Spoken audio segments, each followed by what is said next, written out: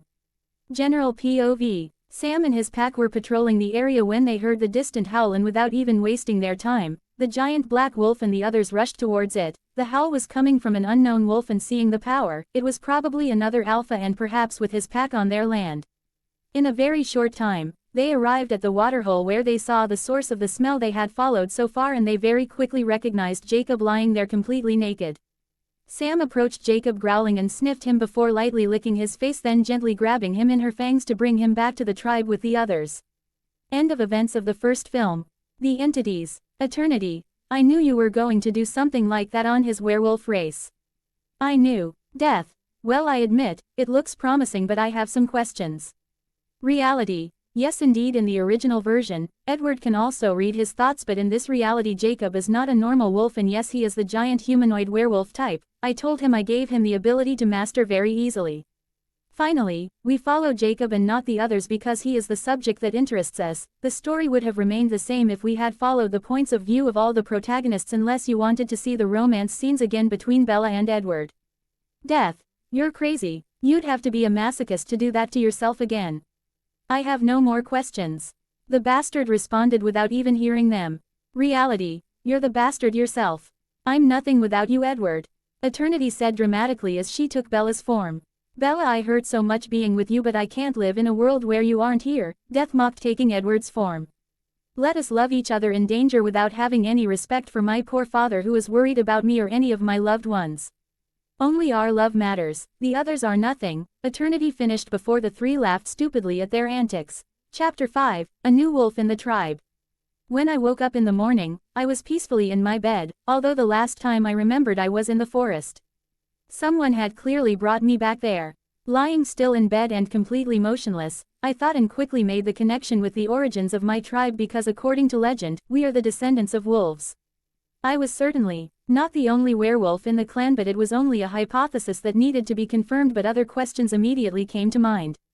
Why wasn't my transformation as painful as the ones shown in the movies, and why was I so in control in my transformed form? Why did my eyes burn so much? The entities. Death. Because my bastard brother gave you a cheat code. Reality. Are you going to shut up? Death. Cheater. Alternate reality. Jacob's POV. I tried to get up from the bed, but my body hurt horribly. I had terrible aches as if a tank had rolled over me, but certainly listening to my moans of pain, my father knew that I was awake and he came into my room.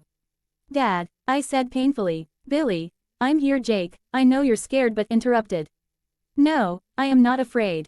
What happened to me? I felt like it was the most natural part of me that had wanted to be released for a long time. I feel like I know every part of it. Billy, Jacob, I swear to you, Dad, I'm fine if we don't take these aches into account. Billy, Jacob, there are others like me in the tribe, aren't there? Billy, Jacob, I stopped talking to look at him as he took a small mirror from my nightstand and handed it to me. Billy, look at you. I immediately started to panic, imagining that something had happened to my face, but when I looked at my reflection I couldn't say anything to what I saw. My eyes, which were originally dark brown like my hair, were now purple like those of my transformed form. They looked like glasses. Billy, this has never happened in the tribe. You haven't noticed anything different in your vision? No, my eyes were burning when I woke up, but that's all. Nothing has really changed. In fact, my vision is much clearer than before. Billy scratches his temple. I see. Jake, try to give you some rest, son. All your questions will be answered soon. Harry is going to organize an assembly for you. And son, Dad, Billy, I'm proud of you. I'm really proud of you, Jacob. He gave me a smile before leaving, and that intrigued me. My father had been proud of me for a number of things, but the look he had at me just now was priceless. It was like I had performed a miracle. I felt a little guilty for lying to him earlier about my eyes, because clear vision wasn't all I had. There, lying on my back, I looked at my ceiling before concentrating for a few seconds. General POV. Jacob opened his eyes again and his pupils became slightly vertical while his sclera, white of the eye, had turned black on both eyes. As he looked at the ceiling, as if through binoculars or a microscope, he began to zoom in, looking at the plywood until he could see the wood fibers that made it up. He also blinked slightly before his vision changed, and there he saw its colorful particles in the air. Jacob looked at where his father was earlier, and there was a cluster of particles of the same color there. Sniffing lightly with his superhuman sense of smell, he understood that what he saw was the trace left by the smell of his father. He blinked again and his eyes returned to normal. His iris was still purple but his vision was normal. He raised his right hand despite the pain and looked at his fingers. By concentrating for a few seconds, his fingernails grew into claws almost 2 centimeters long and he felt like he could even cut metal with them. How can it be so easy? He questioned seriously. It was as if a child could run and jump like an adult after his first steps. For anyone with access to a new skill or ability, it took time to adapt and master it, but not for him. Everything seemed familiar and new at the same time. It's as if someone received a new machine and had already mastered the instructions by heart. Was it strange? Yes. But he didn't mind. It took 2 days for his body to get better and his sisters had to feed him terrible amounts of food because his appetite had increased enormously. Yet there was one problem: Jacob couldn't wear clothes, or more precisely, he didn't want to. Since being a lichen, Jacob was much more comfortable naked than clothed, and clothing was deeply embarrassing to him. The worst part was that the assembly was going to take place soon and he couldn't go there naked. The girls even brought him some shorts, but even that was horrible for him to put on. But he had an idea. Jacob simply tore a good piece of the fabric from his curtain to tie it around his hips. It was much less awkward and irritating than the other clothes. When he came out of there, his father was already waiting for him in the living room because the father had to present his child to the ancestors during the assembly so that he would be recognized as a wolf warrior like his ancestors once were. Billy saw it and was greatly impressed and proud of his son's physique.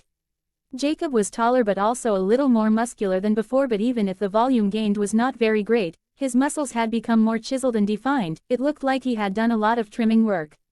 Jacob was shirtless but wasn't really aware of the changes now. He was intrigued by the fact that he no longer felt warm or cool. "Billy, are you ready, son?" Jacob nodded and they left. The assembly basically went very well. Harry had asked Jacob to show his wolf form, but instead of showing them his lichen form, it was his giant wolf form that he adopted, and he was even bigger than Sam. His bright purple eyes made him unique. They were highlighted by his dark brown fur. Harry asked him if he wanted to become the alpha of the pack and he refused. He said he wanted to be a lone wolf for the moment, to everyone's surprise, but Harry agreed anyway. Later in the evening, he approached Sam and told him that if he didn't want to join his pack it was because he found that Sam was already a good leader given all the respect the tribe had already for him, so he wanted things to stay that way. Sam was grateful and they agreed to work together on patrols from time to time and that Sam would teach him what it took to get by. Of course, he agreed. Showing everyone that he has complete control over everything so soon was probably going to provoke unwanted reactions. The entities. Death. A real Swiss Army knife. He has a lichen form, a giant wolf form, and he can also modify his body parts at will to grow claws or canines. Gorgeous. And that's without mentioning his eyes. Can it also be used as a fridge? Eternity. This is definitely a cheat code. Reality. I may have overdone it a little. Chapter 6, A Little Help for Charlie. Time skip. Summer passed and Jacob spent his time learning 2 things mainly besides his training with the pack. The first thing was how to start wearing clothes again, and the second was controlling his strength in his human form. The first few days had been a disaster as Jacob physically in his human form to everyone's shock was faster and stronger than a giant wolf from the pack. His physical performance was even superior to a vampire according to Sam and one of the elders, and it was a subject that had shaken the community for weeks, and for many, Jacob had become a being totally apart and blessed by all ancestors. If only he wanted to, he could be an alpha among alphas. The mystical wolf is the nickname given to him. If before Billy was proud of his son, now it was something else. Jacob had even decided to stop classes to devote himself fully to his work and his activities, but that didn't bother anyone. He was admired by all his peers and was the model of the other young people, but among them, one of the young people took him for his idol, and it was Seth Clearwater, the son of Harry the elder of the tribe. Seth stuck to Jacob like his shadow. He wanted to follow him everywhere and do everything like him. His grades had gotten a big improvement at the reservation school because Jacob had told him to work hard at his studies. Harry had asked Jacob to take care of his son later and he agreed. He had even promised the old man that if he decided to form a pack, he would take Seth with him if the young man also became a wolf. It was September 15th and it was barely dark. Jacob was working in his workshop repairing a tribe member's car when his father called him urgently. Concerned by the tone of his father's voice, Jacob quickly arrived when Billy told him that Bella had been missing since this morning and Charlie had mobilized the police to search for her. Bella is missing, Jacob repeated to himself as he realized that all this time the thought of Bella hadn't invaded his mind. He even realized that he had forgotten her birthday 2 days ago and felt guilty because even though she had chosen Edward, Bella was still his friend. I'm going to find her, he said before leaving with his motorbike to find Charlie and find out all the necessary information. On his bike, Jacob's style was simply eye-catching. He kept his hair long but tied it into a big man bun with several strands falling over his face. He was dressed in a black leather jacket over a white t-shirt and underneath he had black jeans and black biker boots. He very quickly found Charlie on the road with some officers and Charlie was very surprised to see him after months of absence. He wanted to ask him questions about the color of his eyes but there was more important and any help would be welcome. Jacob asked him questions and according to the same testimonies, the last time she was seen was near the woods at school with Edward. They had already searched the area but found nothing, even with the dogs. I'll bring her back to you, Charlie, Jacob said before starting his motorcycle to rush towards the school while Charlie saw him leave without much hope. Jacob arrived outside the school and pulled out a scarf belonging to Bella that he had picked up from Charlie's just before he got there. He sniffed the scarf to take in her scent before his eyes have become supernatural. There, with frightening speed he moved in a certain direction following Bella's scent and in just over 2 minutes he had found her unconscious on the floor. Its location was rather far from the school and rather close to the Cullens' abandoned residence. Seeing that Bella was fine but just had a fever, he carried her to bring her back to her father. Upon seeing the group of police officers in front, Jacob immediately called out to them. Jacob! Charlie! The man saw his daughter in Jacob's arms and rushed to pick her up and put her in the ambulance. Jacob! She has a high fever but that's all, I found her far away in the forest. Charlie! Jacob, I don't even know how to thank you or how you did it so quickly but, thank you son. Jacob! It was nothing, you should go with her, only one person is allowed in the ambulance. Charlie nodded before getting in with the ambulance as it left. Far away in the woods, Jacob saw Sam and a few members of his pack. They had also taken part in the search so he nodded to them out of pure gratitude before leaving to collect his motorcycle and return home. The days gave way to weeks then the months went by. Jacob busy with his activities had not seen Bella again but he often called Charlie to find out about his friend and apparently, she was in a great depression following the departure of the Cullen family with Edward. He had decided to leave her alone with herself so that she could take stock, hoping that she would be strong enough for her father but that was not the case. It got to the point where Charlie called Jacob to come help him because Bella sometimes screamed at night because of her nightmares. He had tried to talk to her about it but it was hopeless. After telling his father that he was going to help Charlie for maybe a few days, he even thanked Jacob for that because Charlie was his friend. Charlie has always been good to them and he was a bit pitiful with everything Bella put him through. Jacob left at night with some clothes and Charlie greeted him with thanks. It seemed Bella was already asleep so Jacob asked her if he could occupy the couch. He begged him to make himself at home and that there was food if he was hungry. When he had already gone up to his room, Charlie came back down with a curious look. Charlie, Jacob, I don't know how you managed to change so much physically and I'm happy to have you here to help me but I would like to know what happened to your eyes. I've never seen such color. Are these lentils? Jacob laughs. No, just after the start of summer my eyes started to heat up and give me burning sensations to the point where it even affected my tear glands. We went to see a specialist doctor and he told us it was an extremely rare form of infection, apparently a genetic problem. Charlie. I see. I hope it doesn't have too many drawbacks. Jacob. Apart from the color and the appearance, everything is normal.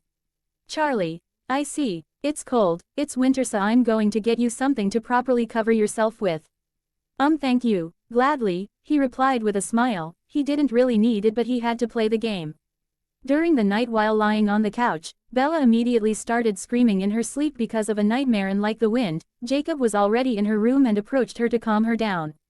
Bella, hey, it's okay, everything's okay. He touched her to reassure her but she panicked when she saw him in her room before quickly turning on the bedside lamp and realizing that Jacob was there with her. She was surprised mostly because of his appearance but she was able to compose herself as he sat down next to her on the bed. Bella, Jacob, it's really you, where were you? She said burying her head in Jacob's chest who gave her a hug to reassure her. Jacob, shut. We'll discuss all this tomorrow but you have to sleep first, you have school tomorrow.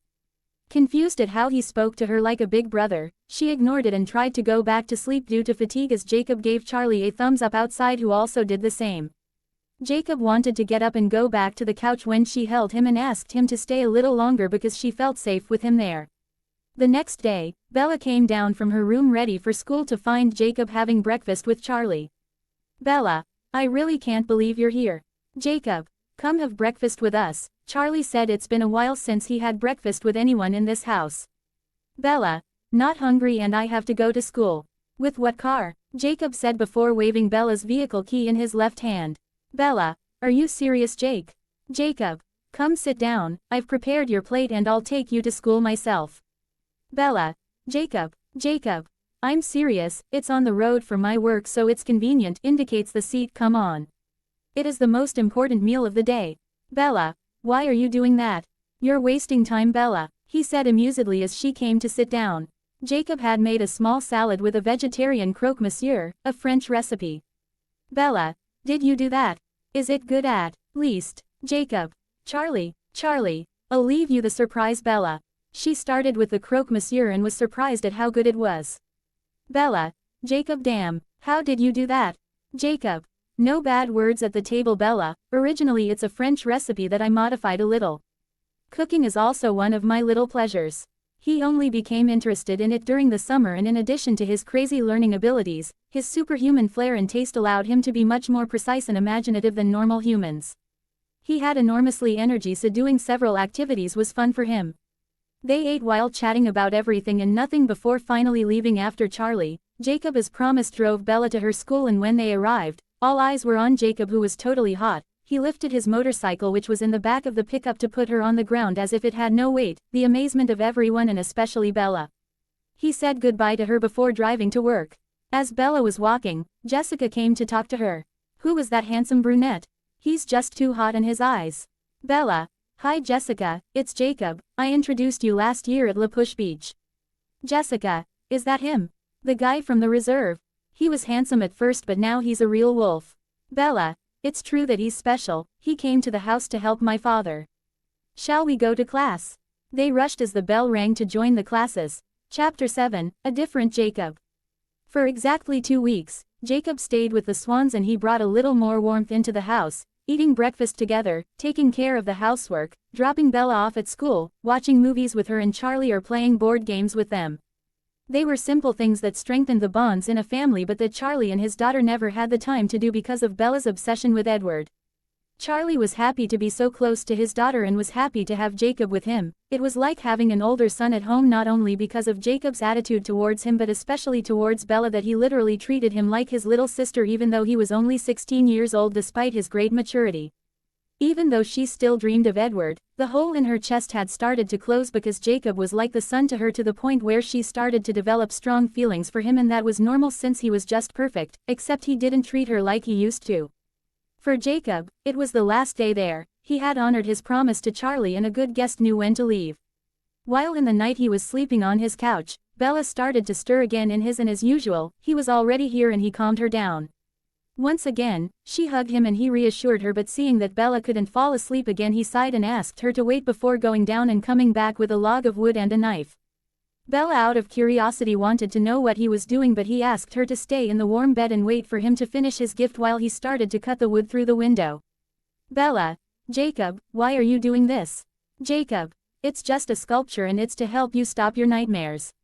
"Bella, no, I'm not talking about that. I mean all that." "Jacob, Charlie needed help, you were at rock bottom and I'm your friend, right?" "Bella, is that why you act like a big brother to me?" "Jacob, do you not like it?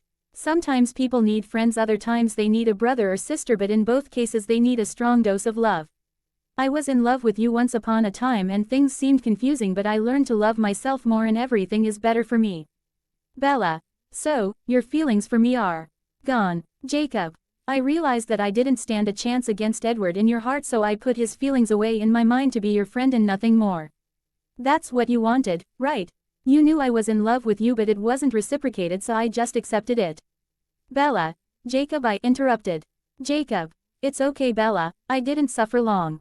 I don't know why the Cullens left like that, but if Edward loved you then he'll definitely come back." "Bella, how can you be so sure? I saw the look in his eyes the day I found you surrounded by those guys in that alley, it was like he could kill for you.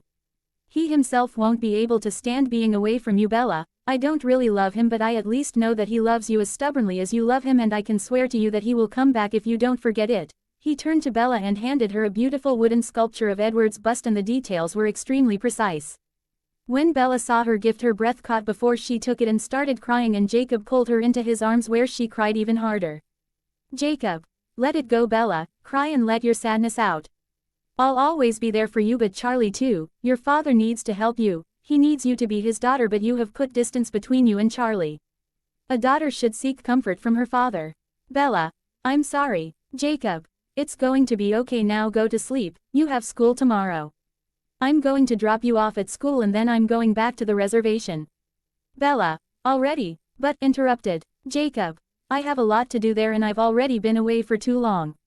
You and Charlie need to be alone." "Bella." "Jacob, I'm taking it from you."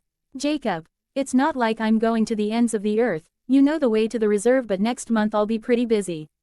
Try to be cool with Charlie, okay?" She nodded gently and he left. The next day, Jacob dropped Bella off at her school before leaving. She was upset, but he knew she would get over it. Jacob first went to his work before returning to the reservation for a few days.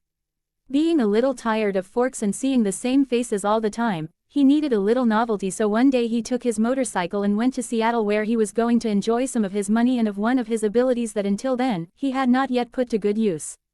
Arriving in town, Jacob inquired about going to the nearest hotel, and once at reception, he looked at the receptionist and smiled. "Receptionist. Hello sir, North Pride Hotel welcomes you. Would you like a room in our premises?" Jacob. "Thank you, yes I would like a room please." Receptionist. "Very good, do you have identification and a bank card?" "You don't really need me to give you all that, the room and all the services will be reserved for me for free," he said as his eyes became a little brighter to put the woman under a form of hypnosis. "Yes, I don't really need all that and it will all be free to you," she responded with a smile before giving him what he needed for his room, one of the best rooms in this hotel in fact. Jacob had a huge smirk on his lips. He knew he could do this but had never tested it on anyone, and after the first try he knew his life as a human would be much easier to lead. The room was large, clean and very luxurious for the time. There were still some good things in 2006. Not wanting to worry his father, he called him to tell him that he had gone to northern Alaska for a short time where he would be permanently in his wolf skin and hunting to be in tune with him even. Billy was understanding, thinking that perhaps it was a need for him as a wolf warrior on some sort of pilgrimage. Seattle was big, much bigger than Forks, and there was so much to see. On the second day of his arrival in town, when it was dark, Jacob walked through the alleys of an unfamiliar neighborhood where he heard whispers that interested him. "We have to increase the sales rates of our merchandise. The boss is not really happy with your sales over the last 2 weeks. Only 98,000 sales in 2 different cities is clearly not enough," an unknown person said. "Dwight, you have to understand us, we are really being stepped on by the meth deal. Cocaine is becoming a little too expensive for people," the other replied with supplication. "Then just try harder, that's all. Where is the money?" "The briefcase is in the car. We really have to," interrupted. He had not even finished his sentence when an extremely fast shadow carried him away in front of his friend, who, in shock, said nothing before pulling out a gun while trembling. "Dwight, who's there?" Silence. He wanted to speak again before the same shadow came and snatched the weapon from his hand without him being able to do anything, and before he could even scream, Jacob knocked him out like his friend who was a little further away. "Real drug dealers. These people are destroying lives," he said before heading towards one of the cars where he saw a briefcase on the back seat. It had a strong smell of banknotes, so he took it with him before leaving. This Jacob was definitely different from the original. The entities. Death. Honestly, I don't know if you made this character better or if you ruined him. It even has the power of hypnosis. Eternity. It depends on the point of view, I think. I think he simply gave him a life that didn't revolve around Bella. Death. Not wrong. Reality. Chapter 8. Rescue. A week and 4 days passed with Jacob in Seattle, where the young wolf had fun with the money confiscated from drug dealers. Nightclubs and other entertainment venues welcomed him, and our Casanova had already had his first sexual experiences with 4 different women, which allowed him to realize that Bella was in fact just a fish in the ocean, even though he loved her before. At this moment he was in bed with a completely exhausted and naked girl who was sleeping with her head on his chest. He had ruined this girl copiously for a good part of the night, to the great joy of the latter, who swore that it was certainly the best shot of his entire life. Later the girl begged Jacob to give her his number before leaving. Her name was Danielle. She was a beautiful brunette with green eyes, very athletic, and really wanted her and Jacob to see each other again, just like the other 3 girls besides. Over the next 5 days Danielle and Jacob met 3 times to go out and had sex several times. She didn't even know how old he was, but it got to the point where she fell in love with him. However, Jacob had to return to the reserve, and when he told her about it, the girl felt lightning strike her. Jacob told her his age and she trembled, knowing that he was 3 years her junior, but didn't say anything. It didn't even really bother her since she loved him. On their last date, she asked him if she could come see him and he agreed. Danielle was a nice, simple girl. Jacob liked her a lot and she had native blood on her father's side, even if she knew nothing of its traditions. Jacob did a couple more things before leaving town to return to the reservation, where his father was happy to find him. He told him a few lies, but also that he spent a few days in Seattle out of curiosity.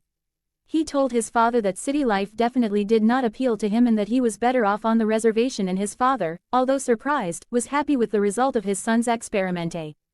Their people were weakened by young people more and more attracted to the city, but he was happy that Jacob wanted to stay with his family. Billy told his son that Bella had called several times to check on him, but due to his absence, she had come 4 times to see if he was there, but to no avail. Jacob sent her a message to tell her he was back, and an hour later she arrived in her vehicle with a tarpaulin on the back. "Can you at least tell me where you were and why I haven't heard from you?" she said, walking towards him after getting out of the vehicle. Jacob: "Hello Bella, you seem to be feeling better." Bella: "Don't avoid the subject." Jacob: "I just had things to do Bella, nothing important, and my phone had some issues." "How is Charlie?" "He's fine," she replied dryly. Jacob: "Stop, I'm back, right? Why are you looking for me anyway? Do you need me for something?" Bella: "Jacob, you're distant. I miss talking with you and seeing you." Jacob: "You were also distant when Edward was around, but I didn't make a problem of it because we are friends after all." "Well, let's avoid sensitive topics. What do you have in your car?" "I have a present for you." "Well, it's more so that you can teach me how to ride a motorcycle like you," she said before lifting the tarpaulin where there were 2 motorcycle wrecks. Jacob: "Bella, how did you know? I always wanted to have 2 piles of junk all to myself." Bella: "Go ahead, laugh." Jacob: "Besides, why do you want to ride a motorcycle? You already have a car." Bella: "Yes, but that way we can do something together." "Good idea," Jacob said before getting both motorcycles down without any problem. Bella: "I'll never get used to seeing you do that, Jacob. You're strong like an ox." Jacob laughed at that and took the bikes to his workshop with Bella following him. Jacob's workshop had changed a lot and had several pieces of equipment or parts for motorcycles. Bella: "Things have changed here. It's because I love what I do," he said before starting to take apart the first motorcycle with Bella just sitting there watching him. Jacob: "Are you still having nightmares?" Bella: "A little, Dad helps me." Jacob: "You miss him that much, huh?" She lowered her head before nodding. Jacob: "Well, we'll do something." Hands him a key. "Take this and you'll take the second bike apart with me." Bella: "What? But I don't even know how to do it." Jacob: "You think I don't know? You are going to do exactly what I am doing and I am going to guide you. It will help you to know a little about the mechanics, and believe me, at the end of this experience you will say thank you." She sighed before taking the key to begin work with herself, though they only made very little progress because of Bella. They stopped at one point for Bella to go home and continued the next day. Day after day the two moved forward, laughed and worked together. Jacob received visits from his friends from the reserve and he introduced them to Bella. Once the disassembly was complete and Bella was satisfied, he taught her how to clean the parts that were still usable and how to recognize those that could no longer be used. The reconstruction of the 2 motorcycles had begun, and just like taking it apart, she followed Jacob to assemble the parts of his motorcycle with the supervision of Jacob himself, who had brought other parts to replace the ones they threw away. After almost 3 weeks of work, Jacob and Bella were both in front of their motorcycles and Bella had a happy smile on her face. She felt like she had completed and built something thanks to Jacob, with whom she became closer any further. Besides, they almost kissed once, but she pulled back at the last moment. Jacob had not asked for anything because it was Bella who had moved closer to him to hug him and try to kiss him before the memory of Edward comes back to haunt his mind. They hadn't spoken about it since. Bella, smiling in front of her bike, sincerely thanked him. Bella for some reason wanted to try them now, but Jacob told her that it was better to do it tomorrow because it was getting dark and he had to teach her to first stand on a motorcycle little by little. Bella insisted, but he remained relentless, so even though she was disappointed, she still went home. The problem was that, like in the movie, Bella saw projections of Edward every time she wanted to do something dangerous, and it obsessed her desperately. Although her feelings for Jacob grew even more, the reason she wanted to ride a motorcycle was because it was very dangerous and therefore she could still have Edward by her side thanks to his projections. It had become like a drug for this idiot. Frustrated on the way home, as she was driving, she wanted to get her daily dose of Edward's vision, so she started driving faster and faster, ignoring everything else to the point where she passed her house. While further away she saw her illusions of Edward warning her of danger. Something hit her car from the right and caused her to leave the road and spit into the woods. Bella had passed out and was woken up by something that literally ripped her door off and threw her out and onto the ground. When she woke up, she felt pain in her side because she broke a rib, but nothing serious because other than that, she was completely unharmed. She looked at her damaged car and wondered what had happened when two voices called out to her. "Bella, Bella, Bella, you are truly exceptional to come out like this after such an accident," Laurent the vampire said, crouching down next to her while looking at her greedily. "It's more than perfect for me. If she had been killed by that accident, then I wouldn't have had the satisfaction of revenge for what the Cullens did to James," Victoria said before grabbing Bella's hand and slamming her into a tree. "Bella, Laurent, Victoria, if you kill me, Alice will see it and the Cullens will hunt you down. Don't do that." Laurent: "You see, I doubt it. I've been observing you for weeks and I know that the Cullens abandoned you here without any defense, and since then, none of them has returned." Victoria: "I'm going to tear you apart like they did James." As she was about to start by ripping off Bella's arm, blood began to flow from Bella's forehead because she hit her head during the accident. Completely captivated by Bella's delicious blood, Laurent and Victoria's red eyes turned completely black as it starved them. Immediately, Laurent bit Bella's arm to drink her blood and Victoria attacked her neck. Suddenly, when they had just bitten, a hand grabbed the back of Victoria's neck to throw her far back about 30 meters away, where on her way she destroyed several trees before falling violently onto the ground, and when she got up with Bella's blood on her mouth, she saw Jacob, who was attacking Laurent. To gain speed, Jacob had come in his human appearance, but he was strong enough to handle Laurent. Completely overwhelmed and confused about his opponent, he looked at Jacob's purple eyes and terror invaded him for some unknown reason. He tried to fight back when with a single swipe of his claw, Jacob decapitated him. Victoria saw this in horror, and while she initially wanted to help Laurent, she turned around to flee in the opposite direction. Jacob started chasing her before stopping due to Bella's cries of pain behind him. He watched Victoria run before also seeing Sam and his pack running after her. It seemed like they had smelled her. As Bella screamed in agony from the vampire venom inside her, he activated his beast eyes and saw white venom spreading down Bella's arm and neck. Without even hesitating, he started to suck the blood with his own mouth first on the neck, and it worked despite all the blood that had to be extracted with the venom. He then did the same with the arm until Bella returns to a stable state. Jacob immediately took Bella away, and luckily she had lost enough blood to just tire her out. "Jacob," Bella whispered into his arms, and he reassured her that she was no longer in any danger.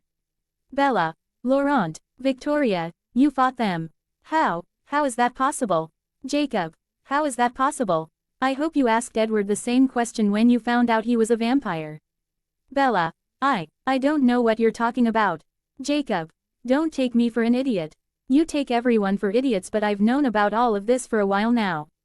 "Bella, you almost got killed earlier." "Bella, he's gone, they left me here.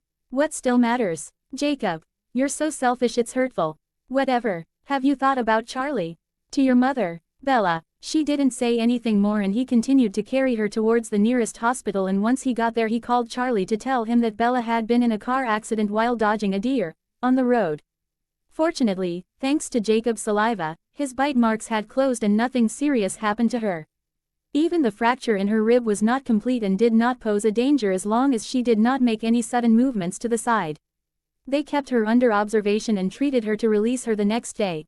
Chapter 9, Jacob vs. Jasper, Emmett and Alice. The next day, Bella was released from the hospital in the evening. Because Charlie was busy on a strange series of murders by attack from an unknown animal, he couldn't bring Bella back, so Jacob did it, and seeing all the recognition in Charlie's face, he took pity on this man. It was slowly that he rode with Bella on his motorcycle, and long before he even arrived at Charlie's house, he felt something that put him on alert.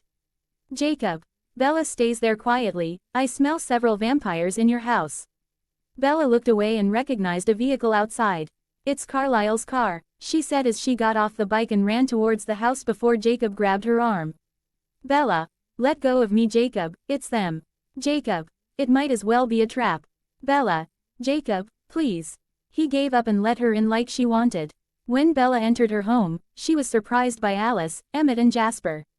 Although she jumped in fear, she immediately took Alice into her arms while the latter was also surprised to see Bella alive.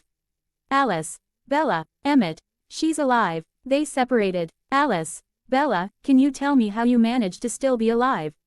Laurent. Victoria. I saw them drinking your blood in the woods and I also saw you screaming in agony, as if someone was torturing you. Jasper. We went to the place Alice saw in her vision, we saw your car and your blood on the ground but nothing else. Emmett. We thought it was too late so. Bella. You didn't see anything. And Laurent's corpse then? Alice. Laurent. Emmett. He's dead. Who took his life? I killed him when I saved Bella, Jacob said from behind them, and they all immediately went on guard. None of them had sensed him approaching and Bella had to calm them down. Bella. No, calm down, it's Jacob. He's the one who saved my life and he's my best friend. Jacob. You have the nerve to come back here after abandoning that girl. Bella. Jacob, you should go back to the reserve, I'm not risking anything with them. Jasper. The reserve, he's a Quileute, a werewolf. Alice. That's why I didn't see anything about your rescue. Looks at Jacob with contempt. You and your pathetic pack are blurring my vision, if only interrupted. She hadn't even finished her sentence before Jacob rushed at her, grabbed her neck and dragged her outside at a speed they couldn't keep up with, and as soon as he carried Alice outside, Emmett and Jasper directly followed to attack him. Fortunately the door was open from the start. Bella. Jacob, no. It all happened way too fast, but if time could slow down. Jacob dragged Alice by the neck before sending her flying into the forest ahead. When Jasper and Emmett were right behind him to attack him, he quickly returned to engage in a contest of strength with the two of them. Each of Jacob's palms held the two vampires' necks as they grabbed each of his arms to break them. Scree, scree. Sounds of glass cracking were heard from both Jasper and Emmett's necks before Alice jumped out of the forest aiming for Jacob's back, but once again he was far too strong for them. Spinning around, he threw Emmett to the left and Jasper to the right before grabbing Alice's leg and slamming her body violently onto the ground. Placing his foot on the woman's neck, he pulled on Alice's foot, who felt her neck crack as panic and despair filled her eyes, but suddenly, Jacob stopped. You can thank my ancestors for granting you a truce, otherwise I would have killed all three of you without any hesitation. Looks at Alice. This is the last time you insult my brothers or my people while they tolerate you here.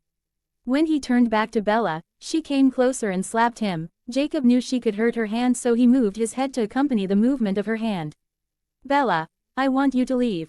Jacob. Is that what you want? Go away, she said after hesitating as her breathing became erratic. All right, Bella, take care of yourself, at least for Charlie, he said before getting on his motorbike, starting up and leaving without even looking back. Bella's eyes grew watery, but she didn't do anything else. It was Jacob who had been insulted, it was he who had saved her life, and it was he who helped her keep smiling, but she had just brutally chosen the Cullens over him. Emmett. What kind of werewolf is that strong? He wasn't even transformed. Jasper. I don't know, I've never seen that, but lucky for us we have a truce. Alice didn't say anything because she had a vision of Edward being executed by the Vulturi. Alice. No, Edward. Bella. What? Alice. Bella, Edward thinks you are dead and he will probably try to kill himself among the Vulturi. Emmett. Maybe that's my fault. I called Rosalie when we left the forest. Alice. You two stay here and protect her father in case Victoria comes back. As for me, I'm immediately taking Bella to Italy to stop Edward from doing this. If I call him he will think it's a lie, so he has to see her. They immediately got in the car and took a flight to Italy, where everything happened exactly like in the movie except the ending, because Jacob didn't try to see them. End of events of the second film. The entities. Eternity. This girl irritates me. Death. Me too. Look how she slapped our Jacob. Reality. Our Jacob. Death. You understood very well what I meant. Eternity. All in all, he gave them a good beating and clearly is much more preferable to the one in the films. Death. Go ahead. Next movie. Chapter 10, Confrontation. After returning home, Jacob didn't think about the recent events to avoid worrying about Bella's affairs. After a week, Jacob looked at his father's house and had an idea to keep things a little busy. The next day, he came with a fairly large camper van and parked it in front of his father's house. Surprised, Billy asked how he got it, and Jacob lied to him that he had won it in a competition, but he had actually put the seller under hypnosis to get it. Billy found the story a bit weird but didn't push it too much until Jacob told him that he would have to move in with the girls inside for a while. When his father asked him the reason, Jacob told him that he was going to rebuild the house. Billy, surprised at first, wanted to refuse, but several trucks loaded with several materials and resources arrived there with workers. Billy, Jacob, don't worry Dad, it won't take a lot of time. I'll help you move into the camper van, you'll see, it's very comfortable inside. Billy, the workers, the equipment. Where did you get the means for all this? Jacob, it's my secret, Dad. Comes closer, but if you have any concerns, I can swear to you by our ancestors that I have not done anything illegal or that would harm the tribe. You have my word. Billy, my son, you are growing up way too fast. Size, I trust you, but I hope it won't last too long. Jacob very quickly with the employees cleared the house of its furniture and decorations after helping his father and sisters move into the camper van, and just as he had promised his father, the camper van was big enough and comfortable inside. The days passed and the process of demolishing and then rebuilding the house progressed. Besides, Sam and the rest of the pack had joined in the work to make it progress even faster. In just 3 weeks and a few days, the house was rebuilt more beautiful and larger than originally, with a larger garage for Jacob. Billy had thrown a little party to kick it off and had even invited Charlie, who had come alone because Bella was traveling with Edward to see her mother in Florida. Jacob had invited someone to the party, to everyone's surprise, and it was Danielle, the girl from Seattle. During the last 2 weeks, they saw each other several times and Jacob thought it would be good to introduce her to his family. Billy and Charlie were very surprised by this because she was not only very beautiful but also older than him. They themselves tended to forget that Jacob was only 16 years old. Jacob had changed his look. He had cut his hair slightly and had done a loose man bun, cut with a voluminous bun at the back and several strands that covered certain parts of his face. He had even had ear piercings done in addition to a few tattoos, which had gotten Billy talking quite a bit.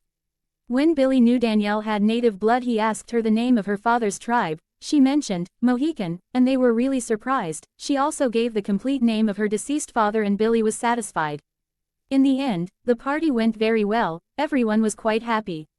One morning while Jacob was away, something happened. Victoria had returned to the area and the wolves had gone after her. The problem was that the Cullens were also chasing her, and driven by anger or stubbornness to catch Victoria, Emmett crossed the border into Quileute territory but was quickly intercepted by Paul, one of the werewolves, who sent him in the water, and they had to calm this tension, which unfortunately allowed Victoria to escape. That day, Jacob had not slept in the reserve but was in another place with Danielle in the camper van. They spent several days making love and enjoying the peace and quiet before Danielle left for Seattle. When Jacob returned, they were given an update on the situation with the Cullens, and Harry was bedridden due to illness, and the old man charged him to go and give them a warning because he was the strongest among them. Jacob got on his new Harley-Davidson motorcycle that he had renovated himself and drove straight to the Cullen residence. It was in the evening and the Cullens were quite surprised by Jacob's visit to their home, even if they were a little suspicious of the reason. Esme looked at Carlisle, her husband, and he nodded to tell her everything was okay. When they came out, Jacob wasn't too surprised to see Bella there since she had already returned from her trip. Bella, Jacob, good evening Bella, he greeted without much emotion. Edward saw him and came down the steps to get closer. Edward, Jacob, it's a good thing you're here. I would like to thank you for what you did for Bella when I faded away. She told me everything that happened and how you saved her life. So thanks, Jacob. Don't worry, she already thanked me properly and it was memorable. Speaks louder. I came here to give you a warning about what happened the other day. The next time one of you crosses our border, I will come to intervene personally, and truce or not, I will massacre those who have violated our territory. Rosalie, this is a little dog that barks a lot. Do you think we're afraid of you? Rosalie, no. Emmett grabbed her hand to tell Rosalie to stop immediately. He knew why not to provoke him. Carlisle, we understand and I apologize for that. Emmett was a little overzealous. Jacob, I don't care what the reason is, let it never happen again. I won't be as clement as last time. What is he talking about? Esme asked Alice, who told her she'll tell them about it when he's gone, as Emmett and Jasper looked at each other. He tried to leave because the message had been delivered, but Bella called out to him. Bella, Jacob, please wait. Jacob. I'm listening to you. Bella. Please don't do that, I can see that. I've become like a stranger to you. I know I did wrong to you, so I interrupted. Jacob. No need, I don't blame you. Bella. No, Jacob, that's not true and we both know it. Look, at the end of the year after prom, I might not be human after that. Jacob. They're going to transform you.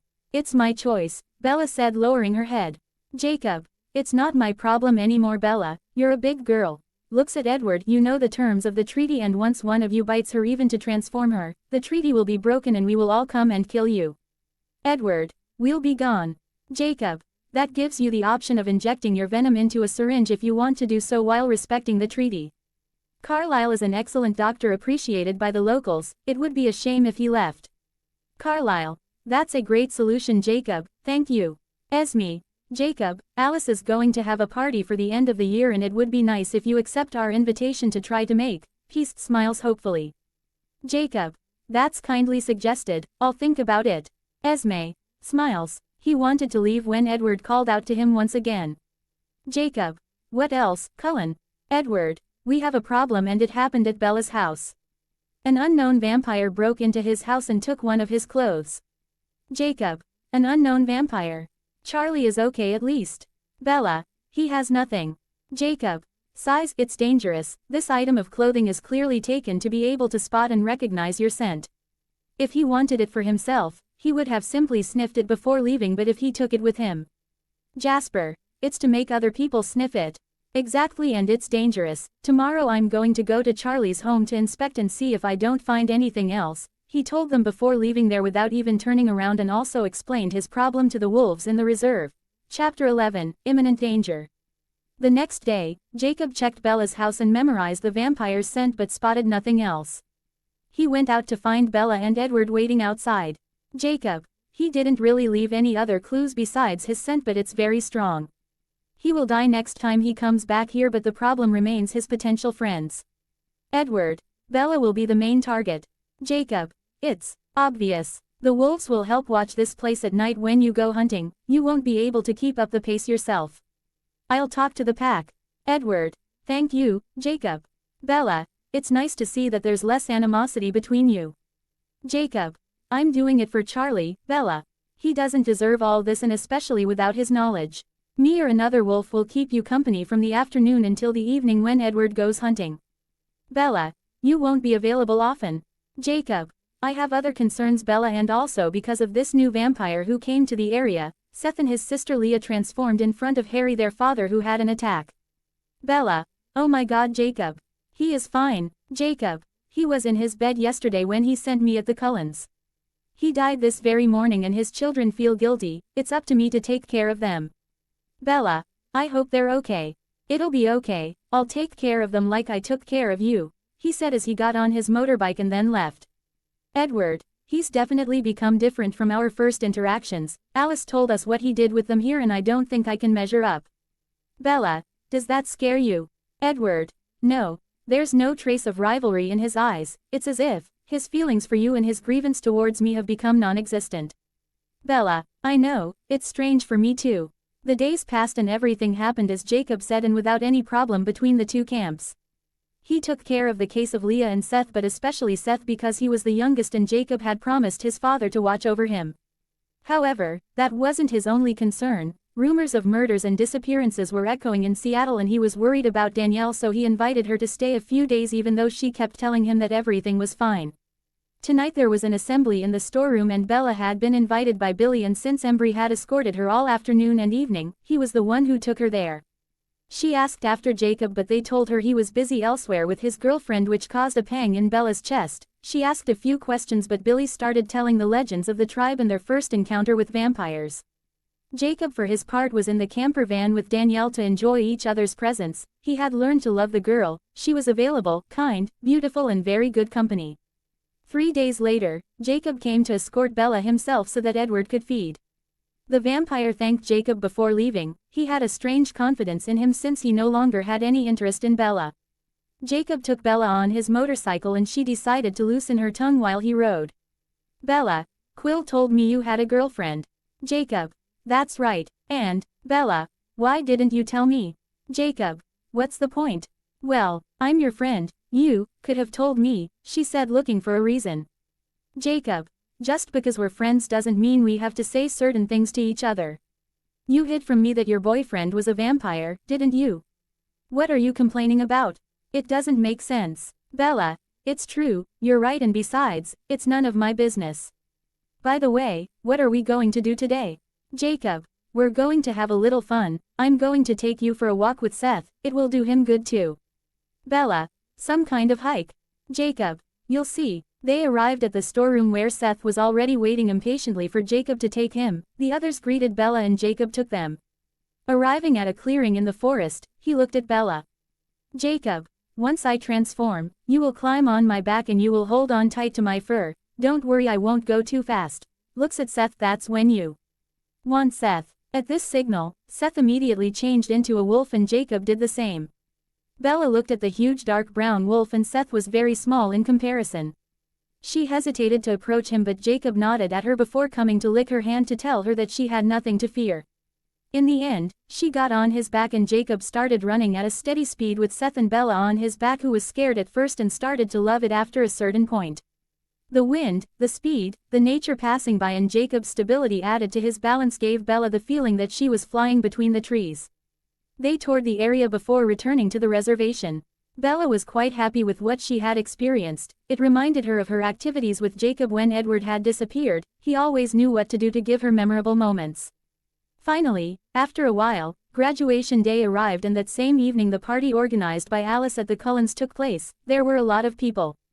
Bella and the others were enjoying the party when a motorcycle and a car arrived. Jacob got off his motorcycle with Danielle and out of the car came Embry, Quill and Seth, who was very excited about the party. Jacob had taken them so that they could find out more closely who the Cullens were, but also to enjoy the party a little. The reserve is cool but boring sometimes. Carlisle and Esme came to welcome them. Esme of course was very happy that Jacob accepted her invitation. He introduced them to Danielle and the boys. The couple only knew them in their wolf bodies, but they realized that they were really young. Bella is upstairs with her friends, Esme said, and Jacob thanked her. Once upstairs, they didn't see Bella right away, so they took advantage of the evening a little. Jacob danced a little with Danielle and all eyes were on them. The boys also brought a little atmosphere and the party received heat stroke with them. There was even an eating contest between Quill and Embry which impressed everyone. After Embry's victory, the werewolves had a particular appetite. Of course, the Cullens noticed them and even Emmett was part of the crowd cheering them on. Esme saw the boys having fun at the party and somehow it touched her. Bella, accompanied by Edward, found Jacob and Danielle sitting somewhere outside in a quiet place, so they came to find them. Jacob made the introductions and Bella understood why Jacob was no longer interested in her. Danielle looked totally stunning. They talked for a bit before Carlisle came to urgently call Jacob, Edward and Bella because Alice had just had a vision. Jacob told Danielle to wait for him for a while and he asked the boys to follow him into Carlisle's office where the others were already. There, Alice explained to them that the stranger vampire was gathering a large number of newborn vampires and that he had made them sniff Bella's red sweater, so they were going to leave Seattle to move towards them. They eventually learned the identity of the foreign vampire and it was Riley Beers, a youngster who had been missing for a while, but this guy had no connection to Bella. Carlisle, there's clearly someone behind this story. Alice, I couldn't find out who it was, the person remained in the shadows. Edward, maybe it's the Vulturi. Alice, impossible, I can predict Arrow's decisions. Jacob, it can only be this redhead then. Think about it, she went back and forth several times but each time she was rejected. She was more comfortable with her companions and alone. She is vulnerable, so she certainly raised an army through someone. This guy has no apparent connection to Bella, so someone sent him there and it can only be her. Bella, I think he's right, it can only be Victoria. Jacob, all his trips to provoke us were to find out our vampire and wolf contingent to raise this army of young psychopathic vampires. Jasper, that makes sense. But it's going to be terrible, it's an army of newborns. Jacob, and what does that imply? Carlisle, a difficult fight, lives sacrificed. Newborns of our species are at the peak of their power during the first months because their tissues are still infused with their human blood. Embry, that doesn't scare us, we've never been afraid to face those of your kind. Jasper, you should though. Carlisle, looks at Jacob. Jacob, Alice told me what happened and how you took on Jasper, Emmett and her with ease.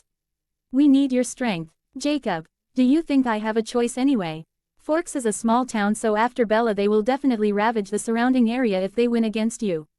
For innocent people like Charlie and those at this party, I have a duty to fight. Carlisle, do you think you could convince Sam and his pack to join us? Jacob, these are our lands, the wolves will fight. Jasper, there will be more of us and the enemies are young, they are certainly unaware of the existence of their species. Carlisle, that gives us an advantage, we'll have to coordinate. Bella, Carlisle, there may be deaths among the wolves. Carlisle, we'll have to practice, Jasper has better experience with them so he'll show us. Bella, Carlisle is too dangerous for them, they interrupted. Jacob, Bella, your underestimation for the strength of the wolves is borderline insulting, they will come here whether we fight or not, so unless you have a miraculous plan you should just listen and hope for the best. Is going well. Edward, Jacob, she's just worried about you. Jacob, yeah, but it's too late. Time is running out and the threat is great.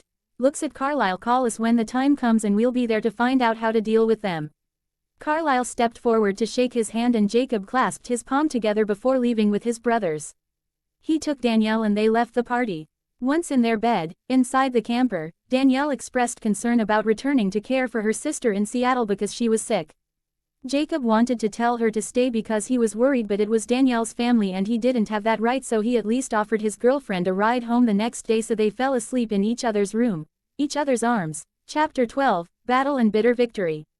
Jacob took Danielle home where she took care of her sister. He stayed with her for a whole day and the next day Carlisle called him to tell him where the training was going to take place and that they would be going soon to start. Jacob had already talked to Sam about it and he agreed to cooperate with the vampires.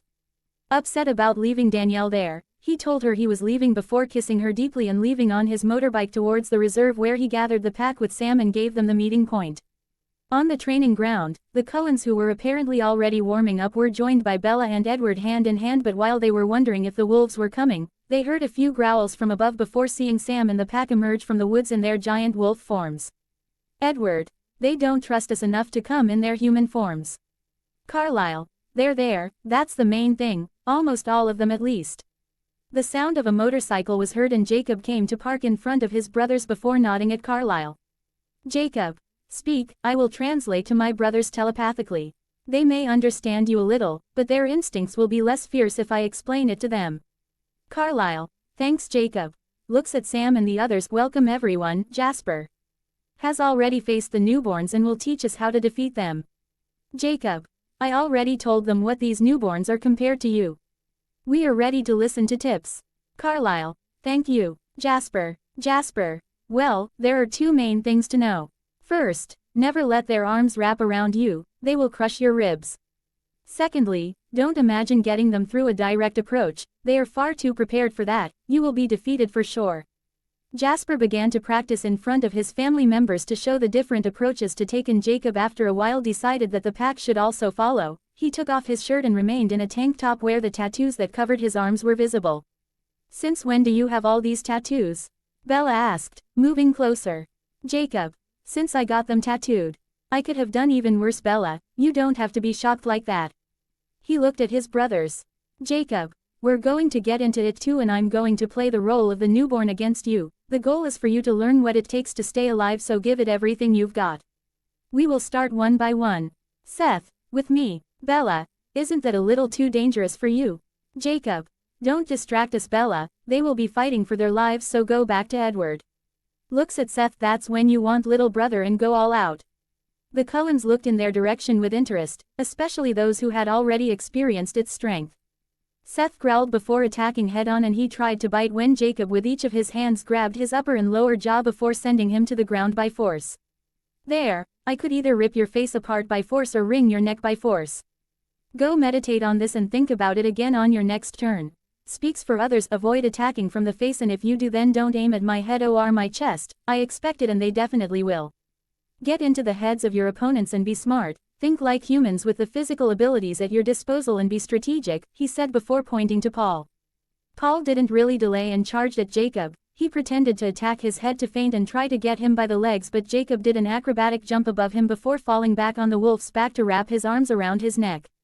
It was a good attempt, but they are vampires, don't neglect their reaction time or agility. Again, he said before making his brothers parade one by one to simulate fighting. The Cullens watched him handle the wolves with great ease, and while some were very impressed, others were slightly terrified. They continued until the hours passed before stopping for today. The wolves left following Sam, and Jacob got dressed and prepared to leave. Carlisle. Jacob, I'm sorry to ask like that, but what kind of werewolf are you? You are even stronger than a vampire in your human form. Jacob. I don't know. Even within the tribe I am an exception or an anomaly, and there have never been anyone like me. Carlisle. You can only stay in human form. Jacob. No, but I don't have a change of clothes to show you. When Alice knows the day of the attack, let us know. For now, I will continue to train my brothers hard to kill vampires, newborns or not. Esme. Jacob, you have nothing to fear from us. I'm not referring to you. Those Vulturi you mentioned will come here one day or another, and I need to prepare them just in case. Looks at Esme, you and your husband, you are good people.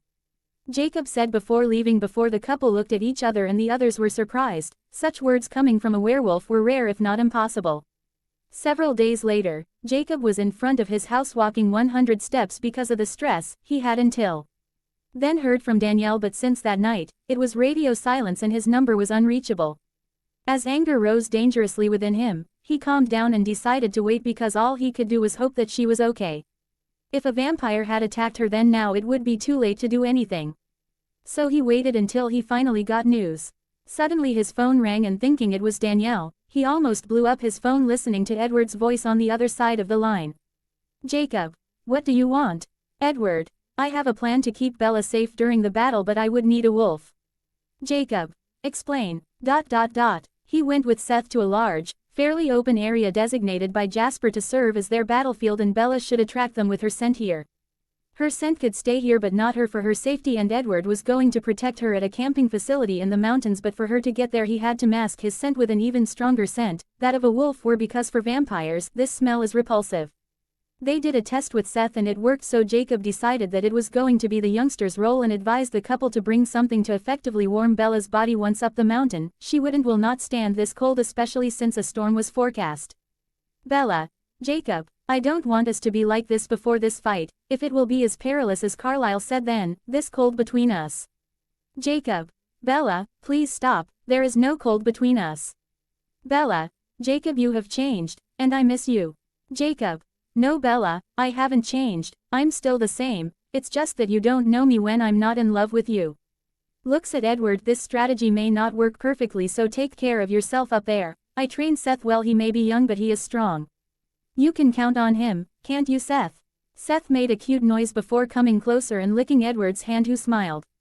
Edward. Thanks, Seth. Jasper. The battle will take place the day after tomorrow according to Alice. We'll be there, Jacob said before leaving with Seth. The next evening, Seth came to take Bella up high where she found Edward. Jacob was not in the mood. He hadn't heard from Danielle and that made him feel immensely angry.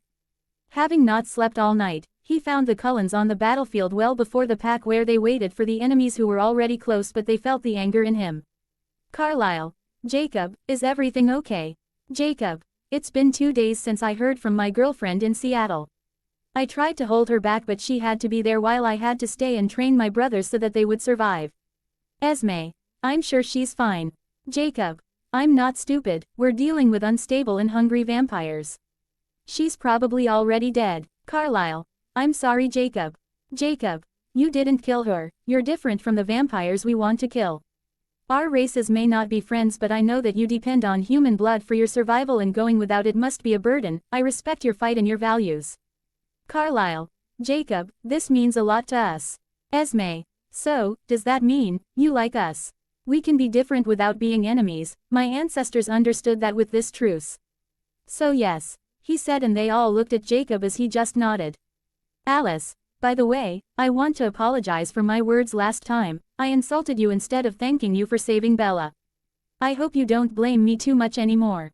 Jacob. They waited a little longer before Alice told them that the enemy was here as the sounds of their footsteps were heard. This small army of about 50 vampire hatchlings was charging towards them. They saw them coming and waited before charging in turn, and the battle began. The Cullens quickly showed their superiority in experience and began killing several of them even though they were outnumbered. When the wolves came into play, the fight went completely one-sided, and the results of their training with Jacob were monstrous. While Emmett was fighting one of the enemies, another jumped from a height to attack him from behind, but Paul saved him. The Cullens and the werewolves showed teamwork from time to time, even though the wolves had far more casualties. Jacob committed a real massacre in the enemy camp without any restraint until he was in front of one of the newborns, and then it was as if his world had just cracked. Jacob, is it you? Danielle said as her eyes were no longer blue but completely black from hunger. Jacob. No, not you. Danielle. Jacob, I need your help, please. I don't know what they did to me. I'm thirsty, I'm so thirsty. He felt his heart ache before tears fell from his eyes, and he calmly moved closer to her to kill her. Danielle watched him come trembling from his hunger, and Jacob took her in his arms with all his sadness.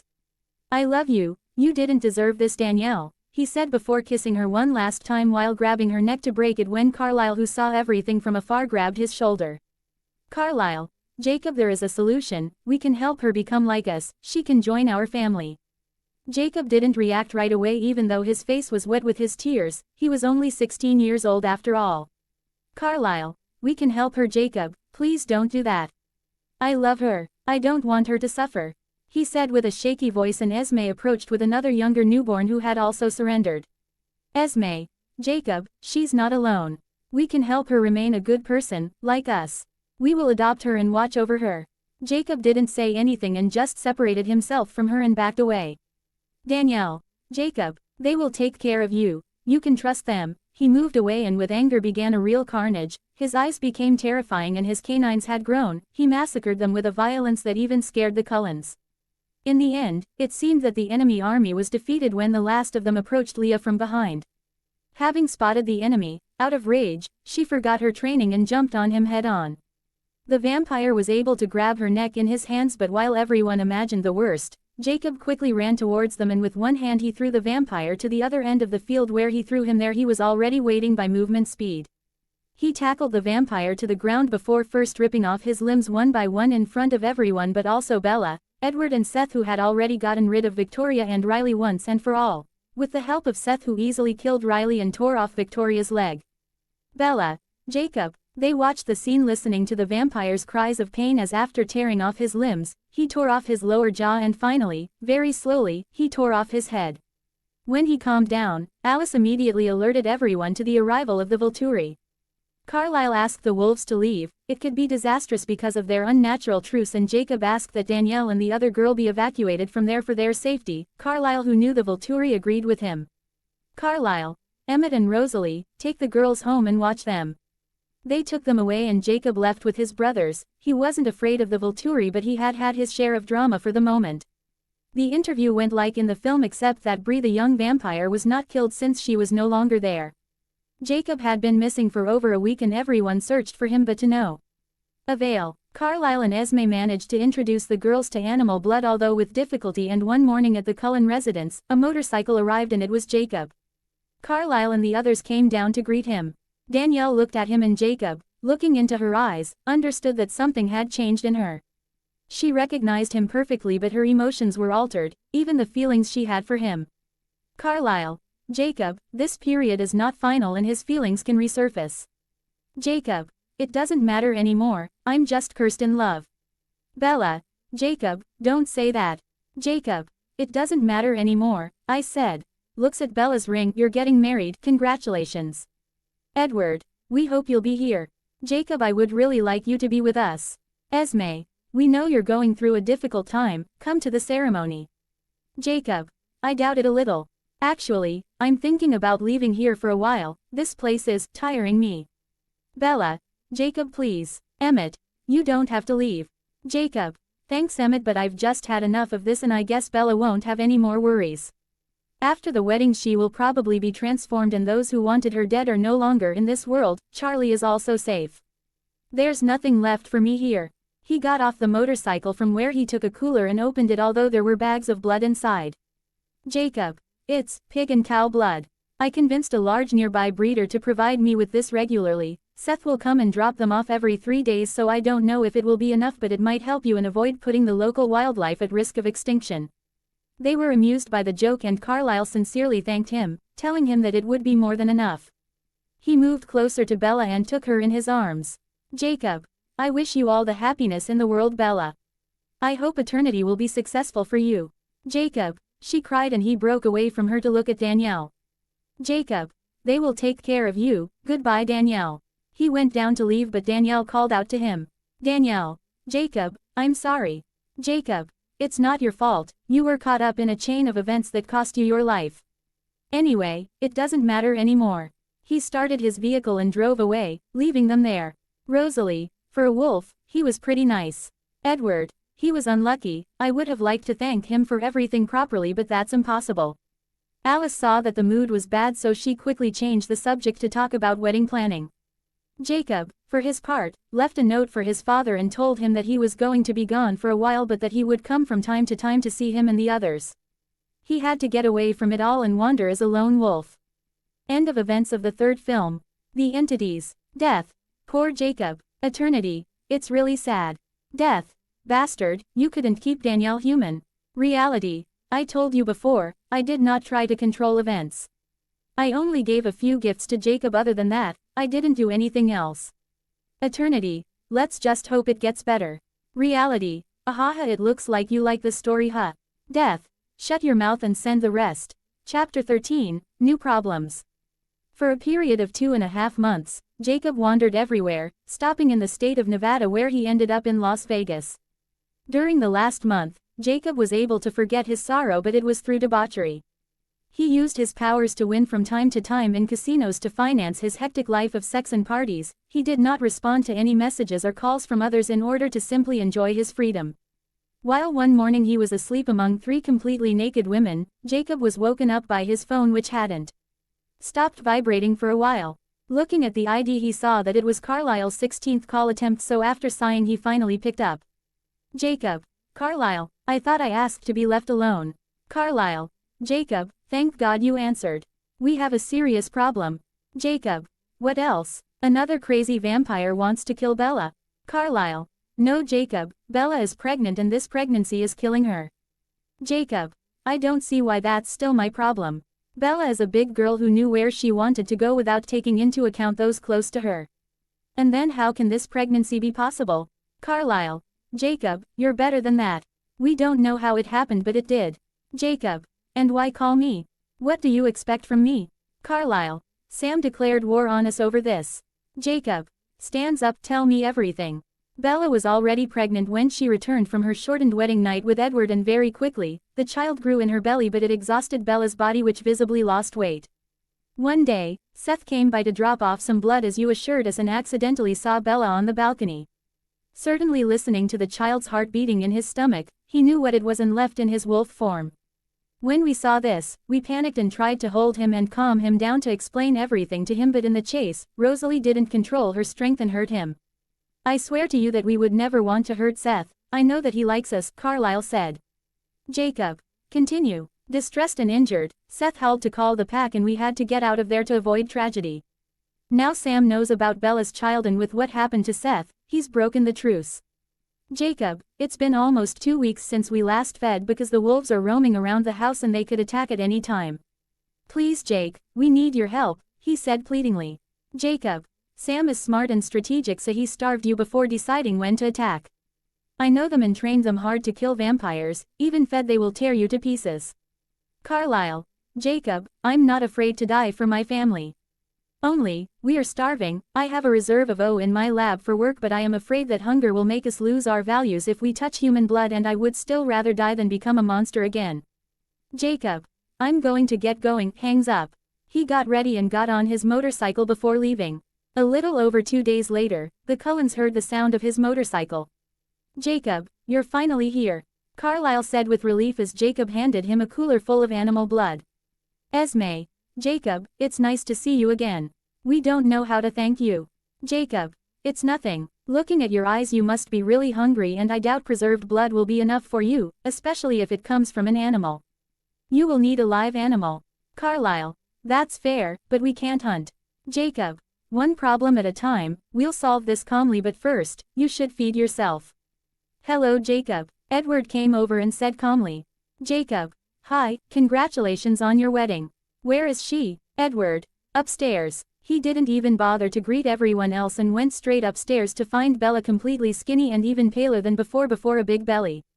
"Jake," she whispered weakly, and he moved closer. "Jacob. It doesn't seem to be in great shape." "I know, I'm glad you're here, I feel complete." She held out her hand weakly towards him and he looked at Edward, who nodded weakly. Jacob walked over to Bella and sat down next to her, taking her hand. "Jacob. You're dying, Bella. Bella. And I wish you were there for my child Jake." He looked at the others, with Edward looking like he was in pain before looking back at Bella. "Sorry, but I can't promise you that without trying to save you. Edward. Jacob, if you have a solution, anything, I will do it. Esme. We'll do whatever it takes. Jacob. Let me examine the child inside first, I'll know what he might need. Alice. Can you do that?"